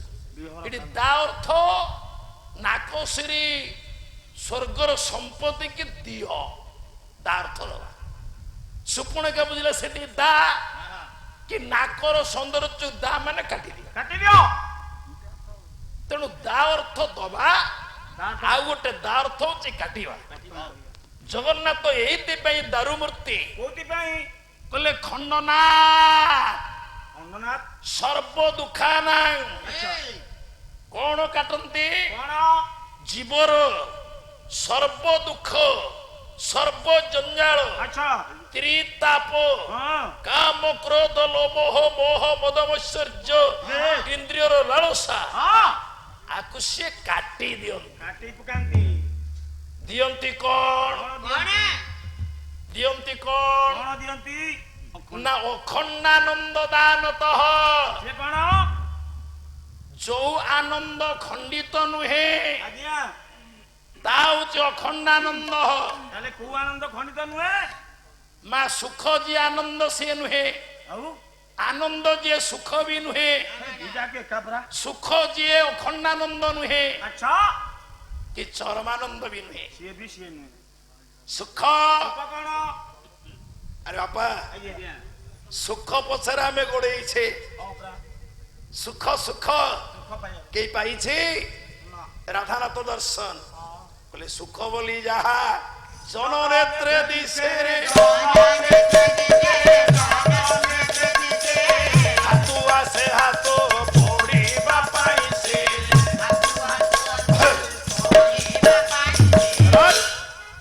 ସୁଖ କେହି ପାଇନି ମା। ଯେଡେ କୋଟିପତି ହଉ ଯେଡେ ରାଜା ମହାରାଜା ହଉ ସେ ଛାତିରେ ହାତେ ଦେଇ କହିପାରିବନି ମୁଁ ସୁଖରେ ଅଛି। ଅଛି କାହିଁ କହିପାରିବନି? କଣ ପାଇଁ କହିଲେ ସୁଖ ନୁହଁ ସେ ଅଟୋଇ ସେ ଧୂମ୍ରରେ ନାମ ତାର ଶରତ ଆଜ୍ଞା ଧୂଆଁ ଉଠୁଛି ମୁଁ କହିବି ଧୂଆଁକୁ ମୁଠେଇକିରି ଧର, ଏ ହବନି କେହି ଧୂଆଁକୁ ମୁଠେଇକି ଧରି ପାରିଲେ? ନା ସେ ପଳେଇବ ବାହାରିକି ଧୂଆଁକୁ ମୁଠେଇ ଧରିବା ଯେମିତି ଅସମ୍ଭବ। ଶରତ ଆଜ୍ଞା ମୁଁ କହିବି ଆକାଶରୁ ଫୁଲ ତୋଳ, ଆକାଶ ତା ଗୋଟେ ହାର ବୁଣନ୍ତୁ ଆକାଶ ମୋ ବେକରେ ପକା। ନାଇଁ ସାର୍ ଇଏ ଅସମ୍ଭବ ଏଇ ଆକାଶରୁ କୁସୁମ ତୋଳି ହାର ଗୁନ୍ଥି ପାରିଲାଣି? ଯେମିତି ଆକାଶରୁ ଫୁଲ ତୋଳି ହାର ଗୁନ୍ଥିବା ଅସମ୍ଭବ, ଅସମ୍ଭବ ଯେମିତି ଧୂଆଁକୁ ହାତ ମୁଠାରେ ଧରିବା ଅସମ୍ଭବ, ଅସମ୍ଭବ ସେମିତି ମଣିଷ ସୁଖ ପାଇବା ସମ୍ଭବ। ଅସମ୍ଭବ ଆମେ କେବଳ ସୁଖର ପଛରେ ଗୋଡେଇଛୁ, ହଁ କିନ୍ତୁ ପାଉନି ପାଇନ ସୁଖ। ସୁଖ ଯେ ଆନନ୍ଦ ସିଏ ନୁହେଁ। ନା ଆନନ୍ଦ କଣ? କଣ ଆନନ୍ଦ ନା ଯୋଉ ଅବସ୍ଥାରେ ମଣିଷ ପହଞ୍ଚିଲେ ଆଚ୍ଛା ବାବୁ ମାନେ ଶ୍ରଦ୍ଧାରେ ସମ୍ମାନ ସୂଚକ ଫୁଲହାରଟି ଦେଇଛନ୍ତି। ଆଜ୍ଞା ଫୁଲାରଟେ ପାଇଲି ଖୁସି ଲାଗିଲା ହଁ ନାଇଁ କି ହଁ ତର ମୋର ପାଲା ଆଜି ଭଲ ହେଲା ହେଲାନି ପୁଅ ଆଜ୍ଞା ଏ ଯୋଉ ଖରା ହେଇଛି ହଁ ପାଣି ପିଇବା ଚାଲିଛି ଚାଲିଛି ଇଏ ଆ ପୂର୍ବରୁ ଥିଲି ଆପଣଙ୍କର ଭୁବନ ଜୟପୁରରେ 5 ରାତି ସେ ଏସି ରୁମଟାଏ ଦେଲେ କାମାକ୍ଷାରେ ମଧ୍ୟ ଏସି ରୁମ୍ କିନ୍ତୁ ପାଲା ଗାୟକ ମାନଙ୍କ ପାଇଁ ଏସି ରୁମ୍ ଠିକ ନୁହେଁ ନା ମୁଁ ଏ ବି ଅନୁଭବ କଲି ହଁ ଏ ଯୋଉ କୁଲର ରହିବା ଏସିରେ ରହିବା ଆମ ପାଇଁ ବହୁତ କ୍ଷତି କ୍ଷତି ହେଲା ତେଣୁ କଣ୍ଠ ଶକ୍ତି ଟିକେ ଦବିଛି ତେଣୁ ଧର ମୁଁ ଗାଇପାରିଲି ହଁ ମୋ କଣ୍ଠ ଖୋଲିଲାନି ନା ଆଜିକାଲି ତ ଆଜ୍ଞା ବାଳୁଙ୍ଗା ଅଛନ୍ତି ବହୁତ କହି ଏ ବର୍ଷ କି ଗୋଟେ ଗାୟକ ଆଣିଛ ଏ କଣ୍ଠ ଖୋଲୁନି ପାଲା ଭଲ ହଉନି ତା ବେକରେ ଗୋଟେ ଜୋତାମାଳା ପକେଇଲ ଯଦି ମୋ ବେକରେ ଗୋଟେ ଜୋତାମାଳିକି ପକାଏ ପାଣିରେ ମୁଁ ଖାଲି ପେଡ଼ି ପିଡ଼ା ବାନ୍ଧିବି ନା ରହିବି ଯିବି ନା ନାଇଁ ଲୋକ ନ ଉଠିବା ପୂର୍ବରୁ ଆମେ ପଳେଇଥିବୁ ହେରେ ପଡ଼ିଗଲା ତେଣୁ କିନ୍ତୁ ଯୋଉ ଲୋକରେ ବେକରେ ଫୁଲହାର ପଡ଼ିଲେ ଯେତିକି ଆନନ୍ଦ ଓହୋ ଯୋଉ ଲୋକ ବେକରେ ଜୋତାମାଳ ପଡ଼ିଲେ ବି ସେତିକି ଆନନ୍ଦ ସମ୍ମାନ ପାଇଲେ ଯେତେ ଖୁସି ଅସମ୍ମାନ ହେଲେ ବି ସେତିକି ଖୁସି ଖୁସି ବିଷ ଖାଇଲେ ଯେତେ ଖୁସି ଆଚ୍ଛା ଅମୃତ ଖାଇଲେ ସେତିକି ଖୁସି এই ଅବସ୍ଥାରେ ଯିଏ ପହଞ୍ଚି ଇଏ ତା ହଉଛି କଣ ଆନନ୍ଦ ଅବସ୍ଥା ଆନନ୍ଦ ଇଏ ଭୁଲ ନୁହେଁ କି? ପ୍ରମାଣ କିଏ ଦେବେ ଭଗବତ ଗୀତା କଣ କହିଲେ କହିଲେ ଦୁଃଖେ ସୁଦ୍ବିଗ୍ନ ମନା ସୁଖେ ସୁବିଗତ ସ୍ପୃହ বিতরাগ ভয় ক্রোধ এ স্থিত ধীম নিরুচ্যতে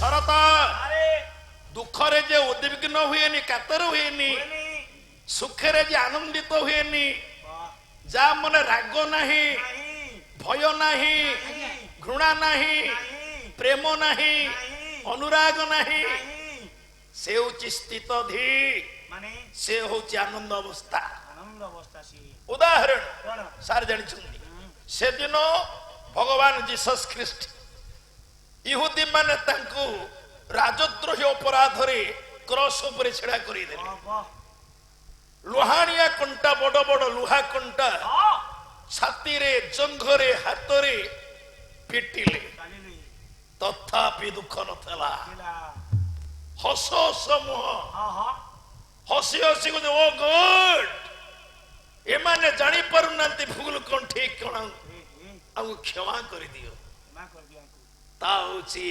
ଜିସସ୍ଙ୍କର ଆନନ୍ଦ ଅବସ୍ଥା ଆନନ୍ଦ ଅବସ୍ଥା ସେଦିନ ହଁ ପ୍ରାର୍ଥନା ସଭାକୁ ନିଜ ନାତୁଣୀ କାନ୍ଧରେ ବାବା ଭରା ଦେଇ ମହାତ୍ମା ଗାନ୍ଧୀ ଗଲା ବେଳେ କଣ ହେଲା ନାଥୁରାମ ଗଣେଶ ଗୁଳି ମାରିଲା ହାରମ କହି ଟଳି ପଡିଲା ବେଳେ ସେ କହିନାହାନ୍ତି ଏଇଟାକୁ ନେଇ ଫାଶୀ ଖୁଣ୍ଟରେ ଚଢେଇ ଦିଅ ନା ନା ନା ତା ହଉଛି ଗାନ୍ଧୀଙ୍କର ଆନନ୍ଦ ଅବସ୍ଥା ଆନନ୍ଦ ଅବସ୍ଥା ଆପଣଙ୍କ ଇତିହାସରେ ସେଦିନ ମୀରା ଚରିତ୍ର ଉପରେ ସନ୍ଦେହ କରି ହଁ ସ୍ୱାମୀ ରାଣା ବିଷ ପଠେଇଲେ ବିଷଟାକୁ ଗିରିଧାରୀ ନାଗରଙ୍କ ଆଗରେ ସମର୍ପଣ ଭୋଗ ଦେଇ ସାରିଲା ପରେ ପରେ ଦାସୀ ମାଡି ବସିଲା କହିଲା ମା ହଁ ମୁଁ ଜାଣିଛି ତମକୁ ମାରିବା ପାଇଁ ତମ ସ୍ୱାମୀ ରାଣା ବିଷ ଦେଇଛନ୍ତି ଦେଇଛନ୍ତି କିନ୍ତୁ ସେଦିନ ମୀରା କଣ କଲେ କଣ କଲେ बीस की प्याला राणा जी ने भेजा पीवत मीरा हसी रे मीरा की प्रभु गिरिधर नागर ନାଗର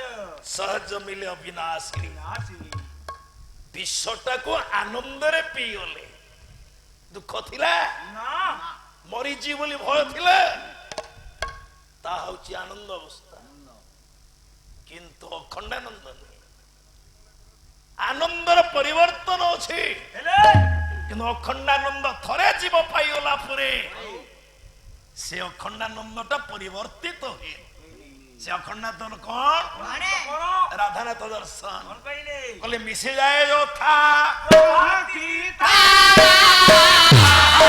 রবি কিরণে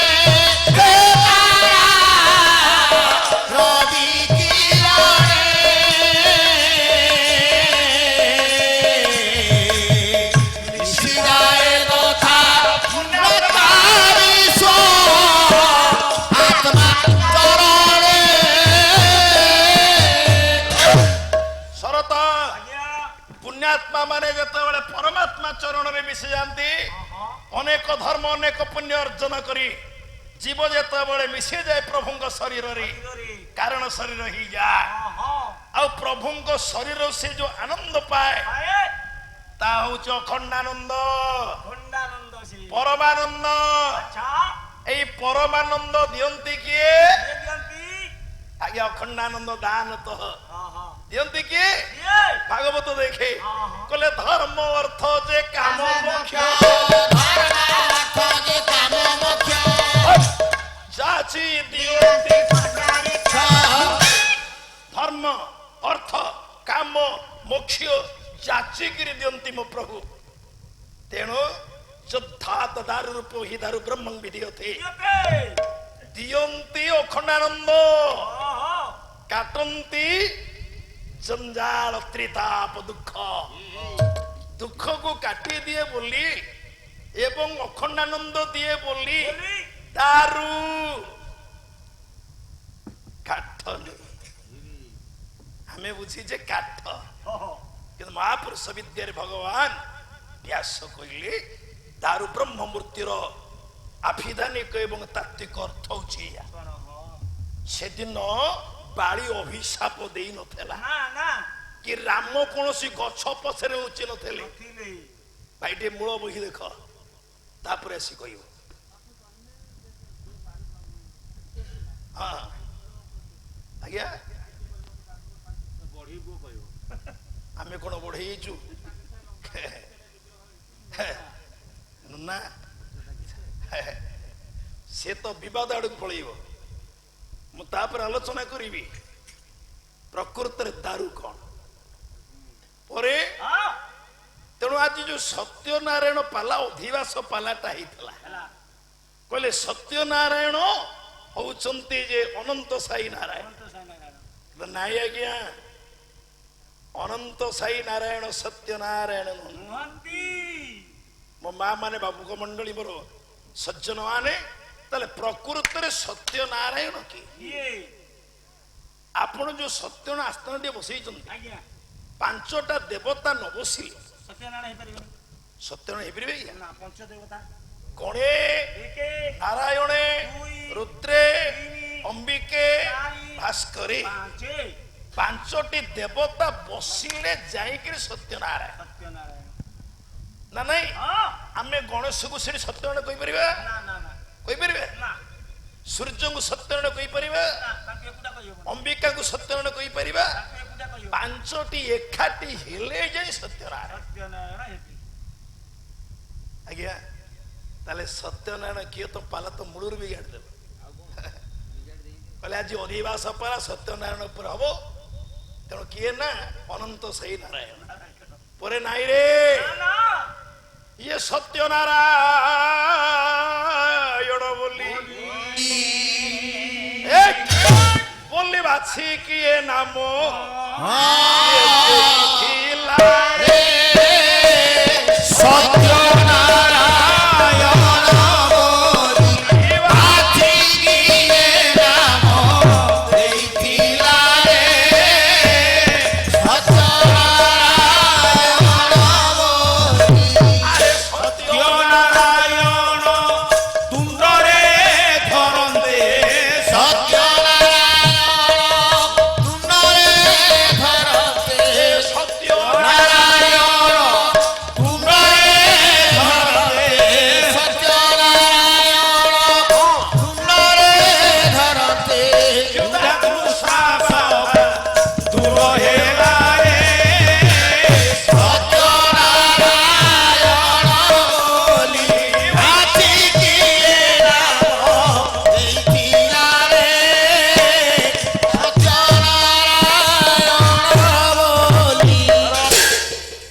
କହିଲେ କଣ କହିଲେ ଇଏ ପ୍ରଭୁଙ୍କ ନାଁଟା କାହିଁକି ସତ୍ୟନାରାୟଣ ହେଲା?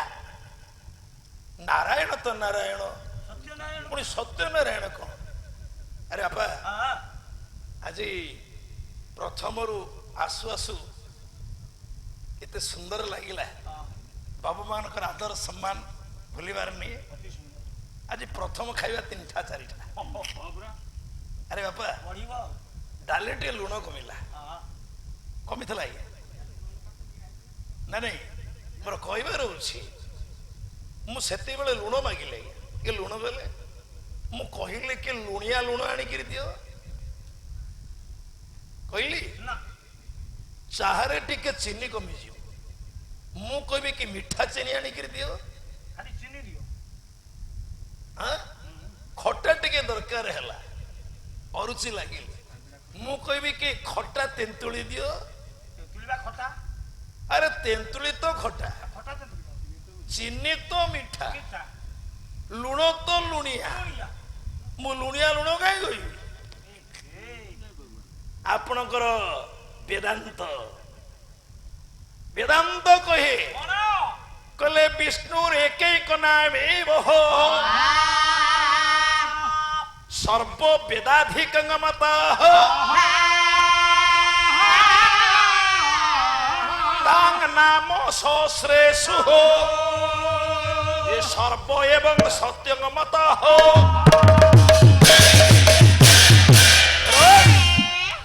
ये हूँ वेदांत आज्ञा व्यासंकर वेदांतर निर्णय करे କଣ କହେ विष्णुर नामे को एक सर्पंग वेदाधिकं मतः ମତ विष्णुंकर 1000 नाम सब हूँ वेद सम्मत बापा ଆଜ୍ଞା शरत ସାରେ किंतु तांग नाम सहस्रेषु ମାନେ प्रभुंकर जो 1000 नामटा ନାମ आपण मानक महाभारत रे ଆଜ୍ଞା भीष्मଙ୍କ मुखरे कहा जाइछि କୁହାଯାଇଛି किंतु सर्प एवं सत्यमतम ବୁଝିଗଲାନି सबु नाटा सत्य ସବୁ ନାମ के मिछ की ନା जदि सबु नाटा सत्य ଆଜ୍ଞା के मिछ नुहे ନା आमे काई कहूने सत्य राम ନାଇଁ ଖାଲି ରାମ କହୁଛେ आमे कहूने काई कहू सत्य कृष्ण ଖାଲି କୃଷ୍ଣ ଆମେ କହୁଛେ आमे कहूने काई सत्य केशव ନାଇଁ ଖାଲି କେଶବ आमे कहूने काई सत्य माधव ଖାଲି ମାଧବ आमे काहे की कहूछे सत्य नारायण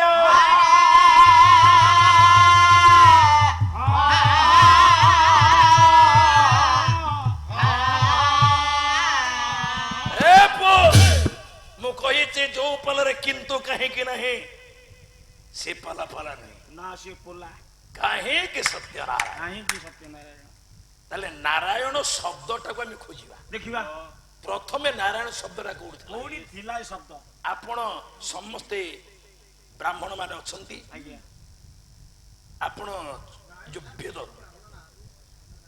ସେ ପାଖରେ ତ ହଉଛି ଆଉ पानी ग्राह पूरा अछंती आगे रे ଏକା ଅଛନ୍ତି ମାନେ ସହସ୍ର हां र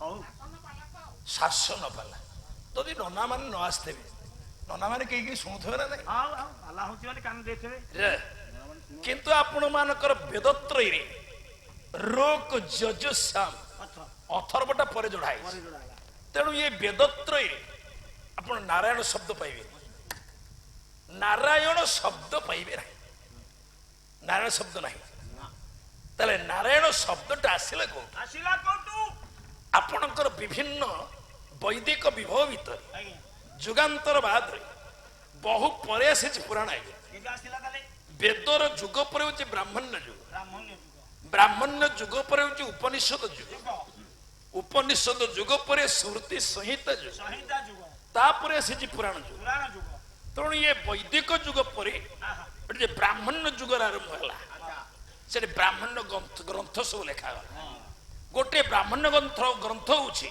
शतपथ ब्राह्मण ए शतपथ ब्राह्मण ଆଜ୍ଞା आज्ञा माने हमें नारायण शब्द टी पाइछु କେମିତି କଣ ପାଇବେ ए नारायण संपर्क रे प्रथम मंत्रटी अछि କଣ कहले नारायण महापुरुष विश्वमात्मनंगमपय सोर संग श्री संग देवंग च अक्षरंग परमंग पय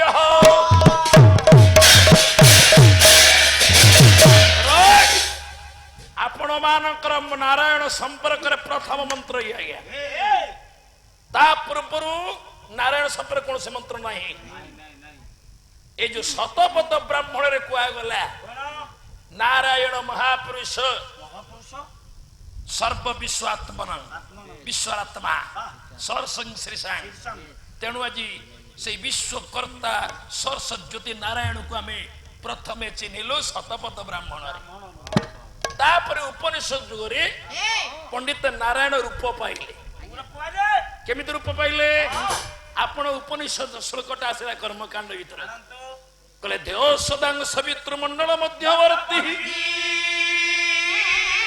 नारायण सरसिजासन सन्निविष्ट भान कुंडल भान किरीटी हरि हिरणमय बपुष चतुर्थ शंख चक्र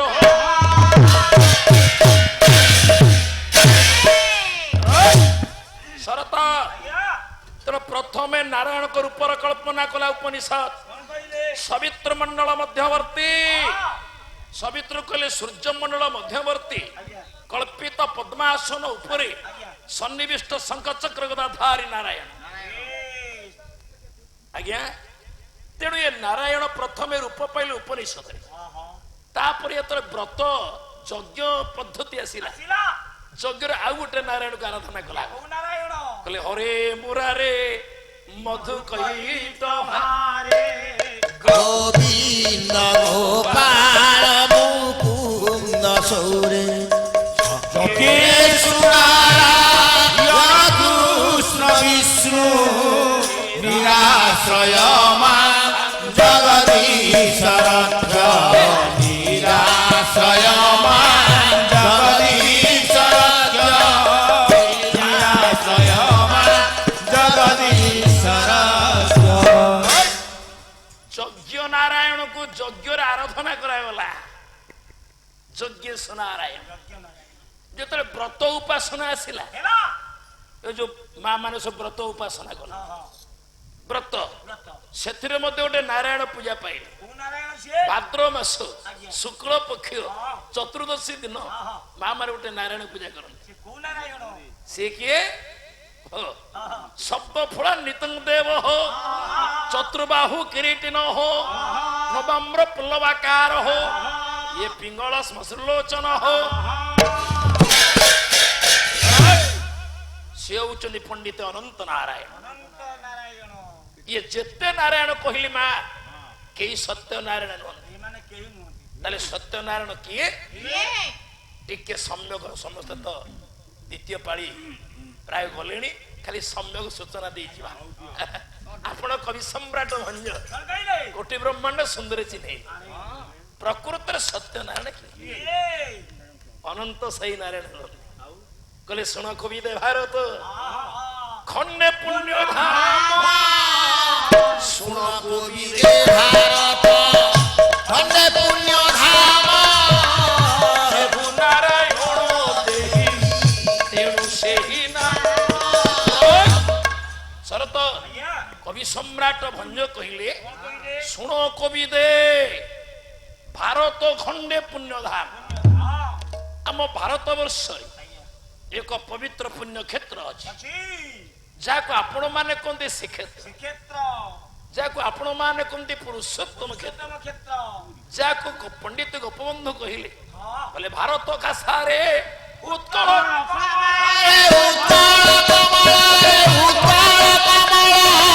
हीरे के पुण्य नीलाचल कहिरे केशर पुण्य नीलाचल आपण मानकर भारत वर्ष अति सुंदर पुष्करणी हुए पुष्करणी पद्म जमी शोभा पाए उत्कल होची भारत पुष्करणी गोटे पद्म फूल पद्मर जमी केशर शोभा पाए माँ से उत्कल रूप पद्म फूल रे केशर परी शोभा पाऊँ श्रीक्षेत्र पुरुषोत्तम जाको कहते शंख क्षेत्र हाँ कौन कहले शंख क्षेत्र रे शंख बाजे ना किए कहला बाजे ना किए कहला बाजे ना हेर बाजू थिला बंद पड़गला आपणक रसकल्लोड़ दिन कृष्ण जी सदा बेल नीलाद्री नीलाचल बासी होते से परिष्कार लिखिं कहले कंबु कटक नीलाद्री नवरे पाहांती शंख बाजिला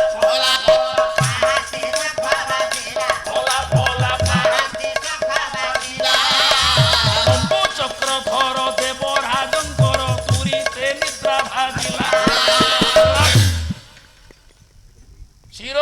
ପାଇଁ ଶେଷ ସମୟରେ ରସକଲଳାକାର ଯିଏ ଆପଣଙ୍କର ଏଇ ଢେଙ୍କାନାଳ ମାଟିକି ଛାଡ଼ି ଯିଏ ଚିରଦିନ ପାଇଁ ରହିଲେ ଶ୍ରୀକ୍ଷେତ୍ରରେ ଏଇ ଦିନ କୃଷ୍ଣ ସିଏ ଶୁଣିଛନ୍ତି ନ ଶୁଣିଥିଲେ ଲେଖିନଥାନ୍ତେ କେମିତି ଶୁଣିଲେ? କହିଲେ ସ୍କମ୍ଭ କଟକରେ ମାନେ ଶଙ୍ଖ କ୍ଷେତ୍ରରେ ନୀଳାଦ୍ରି ନବରେ ସେ କଣ ନୀଳାଦ୍ରି ନବରେ ମାନେ ଶ୍ରୀମନ୍ଦିରରେ ଭିତରେ ଇଏ ପାହାନ୍ତି ଶଙ୍ଖ ବାଜିଲା କମ୍ବୁ ଚକ୍ରଧର ଦେବରାଜଙ୍କର ତୁରିତ୍ରେ ନିଦ୍ରା ହଜିଲା ତା ମାନେ ଶଙ୍ଖ ବାଜି ବାଜୁଥିଲା ଏବେ କେହି ବାଜୁନି ଏବେ ବାଜୁନି କଣ ପାଇଁ ବାଜୁନି ମିଳୁନ ତ ଏଠି ଆଉ ପରେ ଦୋଳବେଦୀରେ ପାଲା କଲା ବେଳେ ଏ ସନ୍ଦେହଟା ବହୁତ ଦିନରୁ ଥିଲା ଜଣେ ସେବାୟତ ପଚାରିଲେ ଯେ ପ୍ରକୃତରେ ଶ୍ରୀକ୍ଷେତ୍ରରେ ଶ୍ରୀମନ୍ଦିରରେ ଶଙ୍ଖ ବାଜେ ନା ବାଜେ ନା କଣ କହିଲେ? ଏଇ ପଦଟା ବୋଲି ସାରିଲା ପରେ ସେ ସୁନ୍ଦର ଗୋଟେ ମୀମାଂସା ଦେଲେ କଣ କହିଲେ? କହିଲେ ଦେଖନ୍ତୁ ଯୋଉ କପିଳେନ୍ଦ୍ର ଦେବ ଥିଲେ ଯୋଉ ପୂର୍ବ ବୀରଗୁଚ୍ଛ ରାଜା ଥିଲେ ଯିଏ ଯୋଉ ସବୁ 36 ନିଯୋଗ ତିଆରି କରିଥିଲେ ଖଞ୍ଜା ପାଠ ହେଇଥିଲେ ଯୋଉ ଖଞ୍ଜା ସେବକ ମାନଙ୍କୁ ଦିଆଉଥିଲା ପାଟ ଦିଆଯାଇଥିଲା ସେମାନେ ସବୁ ସେବାରେ ସବୁ ନିଯୁକ୍ତି ଥିଲେ ଆଚ୍ଛା ତା ଭିତରୁ କେତେ ସେବକ ବଂଶ ବୁଡିଗଲେଣି ଲୋକ ପାଇଗଲେଣି 1870 ମସିହା ଯେତେବେଳେ ଓଡ଼ିଶାରେ ନଅଙ୍କ ଦୁର୍ଭିକ୍ଷ ପଡ଼ିଲା ସେତେବେଳେ ଜଗନ୍ନାଥଙ୍କର ଶଙ୍କୁଆ ସେବକ ବଂଶ ଯିଏ ପାଟ ପାଇଥିଲେ କପିଳେନ୍ଦ୍ର ଦେବଙ୍କ ଠାରୁ ତାଙ୍କ ବଂଶଟା ମରିଗଲେ ସେଇ ଦିନ ଠାରୁ ଆଉ ଶଙ୍କୁଆ ସେବକଙ୍କୁ ଗଜପତି ପାଟ ଦେଇନାହାନ୍ତି ନାହିଁ ଆଉ ତେଣୁ ଏମିତି ଅନେକ ସେବା ଜଗନ୍ନାଥଙ୍କର ବନ୍ଦ ହେଇଗଲାଣି ଧନରେ ତେଣୁ ଏଥିରୁ ଆମେ ପ୍ରମାଣ ପାଇଲେ ଶଙ୍ଖ କ୍ଷେତ୍ରରେ ବା ଶ୍ରୀମନ୍ଦିର ଭିତରେ ମଧ୍ୟ ଶଙ୍ଖ ବାଜେ ଧନ ତେଣୁ ଆଜି ଆମେ ସତ୍ୟନାରାୟଣ କିଏ ଭଞ୍ଜ କହିଲେ ଶୁଣ କବି ଦେ ଭାରତ ଖଣ୍ଡେ ପୁଣ୍ୟଧାମ এই যে শ্রীক্ষেত্র পুরুষোত্তম ଯୋଉଠି ଯେ ନାରାୟଣ ଦେହି ଯେଉଁ ନାରାୟଣ ଦେହି ତେଣୁ ସେଇ ନାମ ଶରତ ଆଜ୍ଞା ଦେହ କଣ ଦେହି କଣ ଆଜ୍ଞା ଏଇ ଦେଖା ହଉଛି ଆଉ ପୁଷ୍ପ ମଧ୍ୟ ଯଥା ଗନ୍ଧମ ଆରେ ବାପା ମାନେ ଅନୁଷ୍ଠାନ କର୍ମକର୍ତ୍ତା ଫୁଲହାରଟେ ପକେଇଛନ୍ତି ଆଜ୍ଞା ଆଘ୍ରାଣ କଲେ ବାସନା ଆସୁଛ ନା ନାଇଁ ଦର୍ଶନ କଲେ ଯଦି ଆପଣ କହିବେ ଏ ଫୁଲର ବାସନାଟା ଆଜି କାଢିକିରି ଆମକୁ ଦେଖା ଦର୍ଶନ ଦେଖେ ଆଉ ତାହେଲେ କଣ କି ବାସନା କାଢି ହବ ତେଣୁ ପୁଷ୍ପ ଯଦି ଦେହ ହୁଏ ବାସନା ହଉଛି ଦେହି ଆଜ୍ଞା କ୍ଷୀର ମଧ୍ୟ ଯଥା ଘୃତମ କ୍ଷୀର ଯଦି ଦେହ ହୁଏ ତା ଭିତରେ ମା ଘିଅ ହଉଛି ଦେହି ଏ ଯୋଉ ଦାରୁ ବ୍ରହ୍ମ ଜଗନ୍ନାଥ ଆଜ୍ଞା ଦାରୁ ଯଦି ଦେହ ହୁଏ ଦେଇକିଏ ସେଠି ଦେଇ ହଉଛି ବ୍ରହ୍ମ ମହଲେ ଦେଇ ବ୍ରହ୍ମ ହଉଛନ୍ତି ଦେହି ତେଣୁ ଜଗନ୍ନାଥଙ୍କର ଭିତରେ ଯୋଉ ବ୍ରହ୍ମ ଅଛନ୍ତି ସ୍ଥାପନା କରାଯାଇଛି ଯୋଉ ନବକଳେବର ବେଳେ ଆହା ଯୋଉ ବ୍ରହ୍ମଟା ଅଦଳ ବଦଳ ହୁଏ ଏଇ ସେଇ ବ୍ରହ୍ମଟା ହିଁ ନାରାୟଣ ଆରେ ବାଃ ସତ୍ୟ କାହିଁ ଯୋଡା ହେଲା ଆମେ ଜୁଡାଲା ନା ବ୍ରହ୍ମ ସତ୍ୟମ ଜଗତ ମିଛ ଜଗତ ମିଥ୍ୟା ଜୀବ ବ୍ରହ୍ମୈବ ନା ବ୍ରହ୍ମ କେବଳ ଆମେ ସମସ୍ତଙ୍କୁ ମିଛ କହିପାରିବା କିନ୍ତୁ ଗୋଟିଏ କଥାକୁ ମିଛ କହିପାରିବାନି କଣ ସେ କଥା ଯାଉଛି ବ୍ରହ୍ମ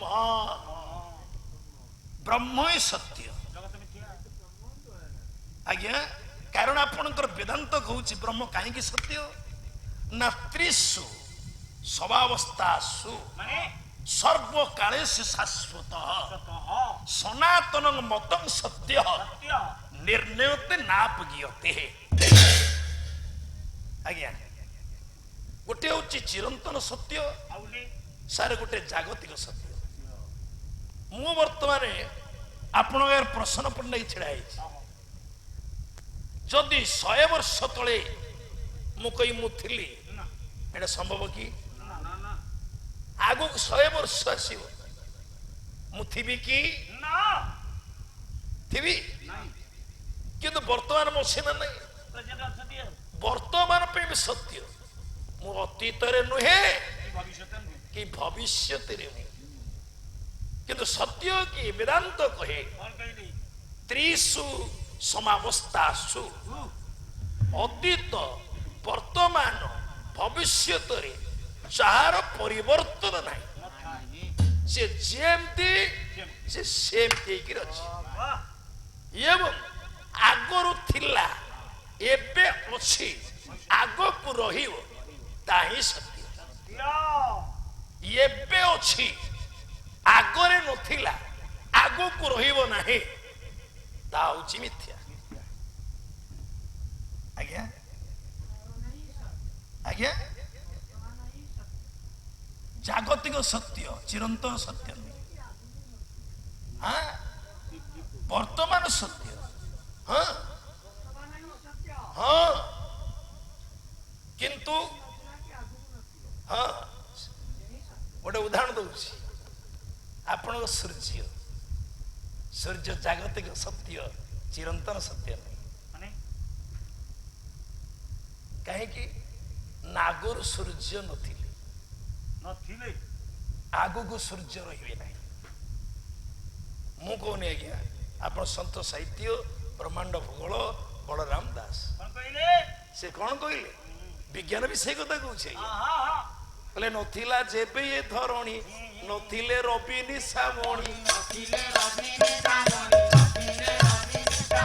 ନଥିଲେ ବ୍ରହ୍ମା ବିଷ୍ଣୁ ଶିବ, ନଥିଲେ ସକଳ ତ୍ରିଦେବ।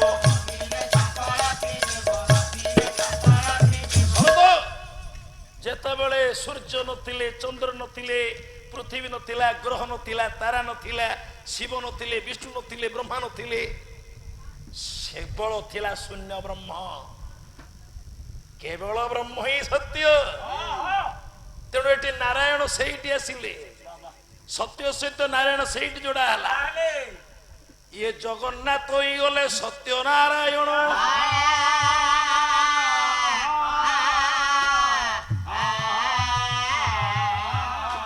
କହିଥିଲି ଗଣେ ନାରାୟଣ ରୁଦ୍ରମ୍ବିକା ଭାସ୍କରେ ପାଞ୍ଚ ଦେବତା ନ ମିଶିଲେ ହେଇପାରିବେନି ଆଜ୍ଞା। ନୀଳାଦ୍ରି ମହୋଦୟରେ ପଞ୍ଚଦେବତାର ପୂଜା ଆରମ୍ଭ ସେଇଠି ହେଇଛି। କେମିତି? ଗଣନାଥ ସେଠି କିଏ? ଶିବ କିଏ? ଅମ୍ବିକା କିଏ? ସୂର୍ଯ୍ୟ କିଏ? ନାରାୟଣ କିଏ? ବଇନା ହଉଛି ନୀଳାଦ୍ରି ମହୋଦୟ। କହିଲେ ଜଗନ୍ନାଥ ଗଣନାଥ ହୋ, ବଳଭଦ୍ର ତ୍ରିଲୋଚନ ହୋ, ଭଦ୍ରା ସାକ୍ଷାତ ପରାଙ୍ଗ ସଗତି ମାଧବଂ ବିଷ୍ଣୁ ଦୈବତ ହୋ, ସୁଦର୍ଶନ ଚକ୍ର ସୂର୍ଯ୍ୟ ହୋ, ଇଏ ପଞ୍ଚଦେବ ନମାମହଂ।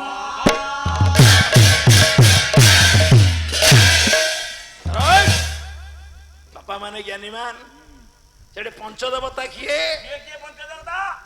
ଜଗନ୍ନାଥ ଗଣନାଥ। ସେଠି ଜଗନ୍ନାଥ ହଉଛନ୍ତି ଗଣେଶ। ସେଥିପାଇଁ ସ୍ନାନ ପୂର୍ଣ୍ଣମୀ ଦିନ ସ୍ନାନ ମଣ୍ଡପରେ ଜଗନ୍ନାଥ ଗଣେଶ ରୂପ ହୁଅନ୍ତି ନାଇଁ କି? ବଳଭଦ୍ର କିଏ? ବଳଭଦ୍ର ହଉଛନ୍ତି ତ୍ରିଲୋଚନ ଶିବ। ଆଜ୍ଞା। ଆଚ୍ଛା, ଅମ୍ବିକା କିଏ? ଭଦ୍ରା ସାକ୍ଷାତ ପରାଙ୍ଗ ଦେବୀ ମା ଅମ୍ବିକା ହଉଛନ୍ତି ସୁଭଦ୍ରା। ନାରାୟଣ ସେଠି କିଏ? ମାଧବ ବିଷ୍ଣୁ ଦୈବତ। ଯୋଉ ରତ୍ନ ସିଂହାସନ ଉପରେ ମାଧବ ମୂର୍ତ୍ତି ଅଛନ୍ତି, ସୁନାର ମୂର୍ତ୍ତି, ସେ ନାରାୟଣ। ଏବଂ ସୂର୍ଯ୍ୟ କିଏ? ସୁଦର୍ଶନ ଚକ୍ର ସୂର୍ଯ୍ୟ ପଞ୍ଚଦେବଂ ନମାମ୍ୟହଂ। ଭାରତ ବର୍ଷରେ ଆପଣ ଅନ୍ୟ କୌଣସି ଗୋଟିଏ ଜାଗାରେ ପଞ୍ଚଦେବତାଙ୍କର ପୂଜା ଦେଖିବାକୁ ପାଇବେ? ଆଜ୍ଞା। ପରିବ୍ରାଜକ ହୁଏନସାଙ୍ଗ ଆସିଲା ପରେ ସୁଦର୍ଶନ ହେଲେ। ପରିବ୍ରାଜକ ହୁଏନସାଙ୍ଗ ଯେତେବେଳେ ଆସିଲେ ଓଡ଼ିଶାକୁ, ସେତିକିବେଳେ ଯାଇକି ସୁଦର୍ଶନ ମୂର୍ତ୍ତି ତିଆରି ହେଲା।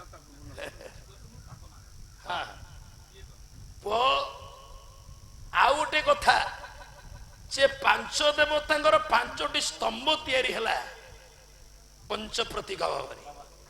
ନାରାୟଣଙ୍କର ପ୍ରତ୍ୟେକ ସ୍ତମ୍ଭ ହଉଛି ପ୍ରପନ୍ନ ସ୍ତମ୍ଭ। ଭାଇନା କହୁଥିଲେ ଗରୁଡ଼ ସ୍ତମ୍ଭ। ଆରେ ଗରୁଡ଼ ଅଛନ୍ତି ବୋଲିକିରି ଗରୁଡ଼, ତ ସେ ସ୍ତମ୍ଭର ଗୋଟେ ନାଁ ଅଛି ନା ନାଇଁ? ସେ ନାଁ ହଉଛି ସେ ସ୍ତମ୍ଭର ପ୍ରପନ୍ନ ସ୍ତମ୍ଭ। ଯୋଉଠି ଗରୁଡ଼ ଅଛନ୍ତି ନାରାୟଣଙ୍କର ଆରାଧିତ ହେଇକି ଆଜ୍ଞା ଆଉ ଗୋଟେ ସ୍ତମ୍ଭ କୋଉଠି ଅଛି ଶକ୍ତି ସ୍ତମ୍ଭ କି କୋଉ ସ୍ତମ୍ଭ ସେ କୋଉଠି ଆଜ୍ଞା କୋଉଠି ଆପଣ ରୋହିଣୀ କୁଣ୍ଡ ପାଖରେ ବିମଳାଙ୍କ ଆଗରେ ଯୋଉ ସ୍ତମ୍ଭ ଉପରେ ସିଂହ ବସିଛି ସେ ହଉଛନ୍ତି ଶକ୍ତି ସ୍ତମ୍ଭ କି ସ୍ତମ୍ଭ ଅମ୍ବିକାଙ୍କର ପ୍ରତୀକ ଆଜ୍ଞା ଆଉ ଗୋଟେ ସ୍ତମ୍ଭ ଦେଖିବେ ମୂଷାଟେ ବହିଛି ସେଟା କୋଉ ସେ ସ୍ତମ୍ଭ ନା ହଉଛି ଧନ ସ୍ତମ୍ଭ ବଟଗଣେଶ ସଂଘାଗରେ କଳ୍ପବଟ ପାଖରେ ବାଃ ଆପଣ ଦେଖନ୍ତୁ ଅନ୍ୟ ଯେତେ ଦେବାଦେବୀ କେତେ ଅଛନ୍ତି କିନ୍ତୁ 5ଟା 6ଟା ସ୍ତମ୍ଭକୁ ନାହିଁ ତାପରେ ଦେଖିବେ ଧର୍ମ ସ୍ତମ୍ଭ କି କୋଉଠି ଆପଣଙ୍କର 22 ପାବଚ୍ଛରେ କାଶୀ ବିଶ୍ୱନାଥଙ୍କ ଆଗରେ ଯୋଉ ସ୍ତମ୍ଭ ଉପରେ ଛୋଟିଆ ବୃଷ ଗୋଟିଏ ହୋଇଛି ବାଃ କାହିଁ ଜମେଶ୍ୱର ତ ଅଛନ୍ତି ତାଙ୍କ ଆଗରେ ସ୍ତମ୍ଭ ଅଛି ନା ବୃଷଭ ଅଛି ନା ଗୋଟିଏ ସ୍ତମ୍ଭ ପରେ ଆଉ ଗୋଟେ ସ୍ତମ୍ଭ ଶକ୍ତି ସ୍ତମ୍ଭ ତେଜ ସ୍ତମ୍ଭ ତେଜ ସ୍ତମ୍ଭ ବା ଆଲୋକ ସ୍ତମ୍ଭ ସିଂହଦ୍ୱାର ଆଗରେ ସୂର୍ଯ୍ୟଙ୍କର ପ୍ରତୀକ ଆପଣଙ୍କର ଅରୁଣ ସ୍ତମ୍ଭ ତେଣୁ ସେଥିପାଇଁ ସ୍କନ୍ଦ ପ୍ରାୟ ପରିଷ୍କାର କୁହାଯାଇଛି ସତ୍ୟନାରାୟଣ କିଏ ରେବାଖଣ୍ଡ ସ୍କନ୍ଦ ପୁରାଣ ଭଗବାନ ବ୍ୟାସ କଣ କହିଲେ କହିଲେ ସତ୍ୟନାରାୟଣ ଦେବ ସତ୍ୟ ରୂପଂ ସନାତନ ये सत्य ब्रह्म स्वरूपाय ये दारु ब्रह्म नमाम्यहम्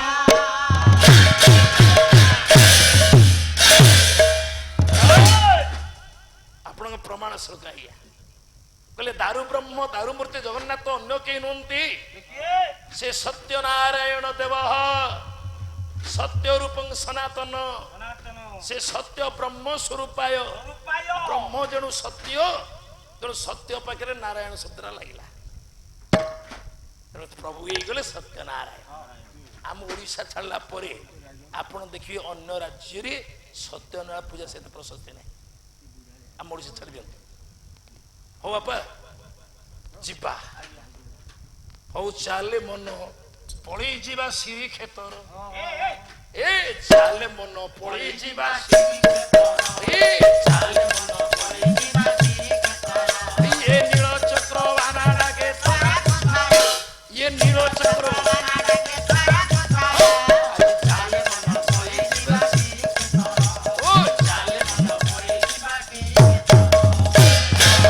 मुनिगण भूषण मो डेरी देवी मन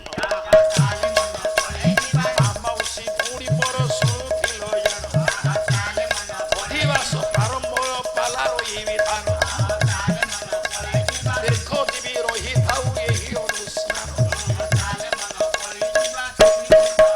ये गला बेले पटनायक रखुଛି आर दौड़ी हरिबोल सहित देवे कर ताली अधिवास रही परा जीव तही मिली बहुत दिनर परा पाला पीठस्थली गोटे पाला बाला कौन अधिवास बड़ी मागंती अच्छा हौ दिन जन संरक्षण महाबाहु ये दिन जन शरण रक्षण महाबाहु से एकस्वरे हरिबोल हळबळी करताळी दियो समस्तଙ୍କର दुख दूर हे ओ हे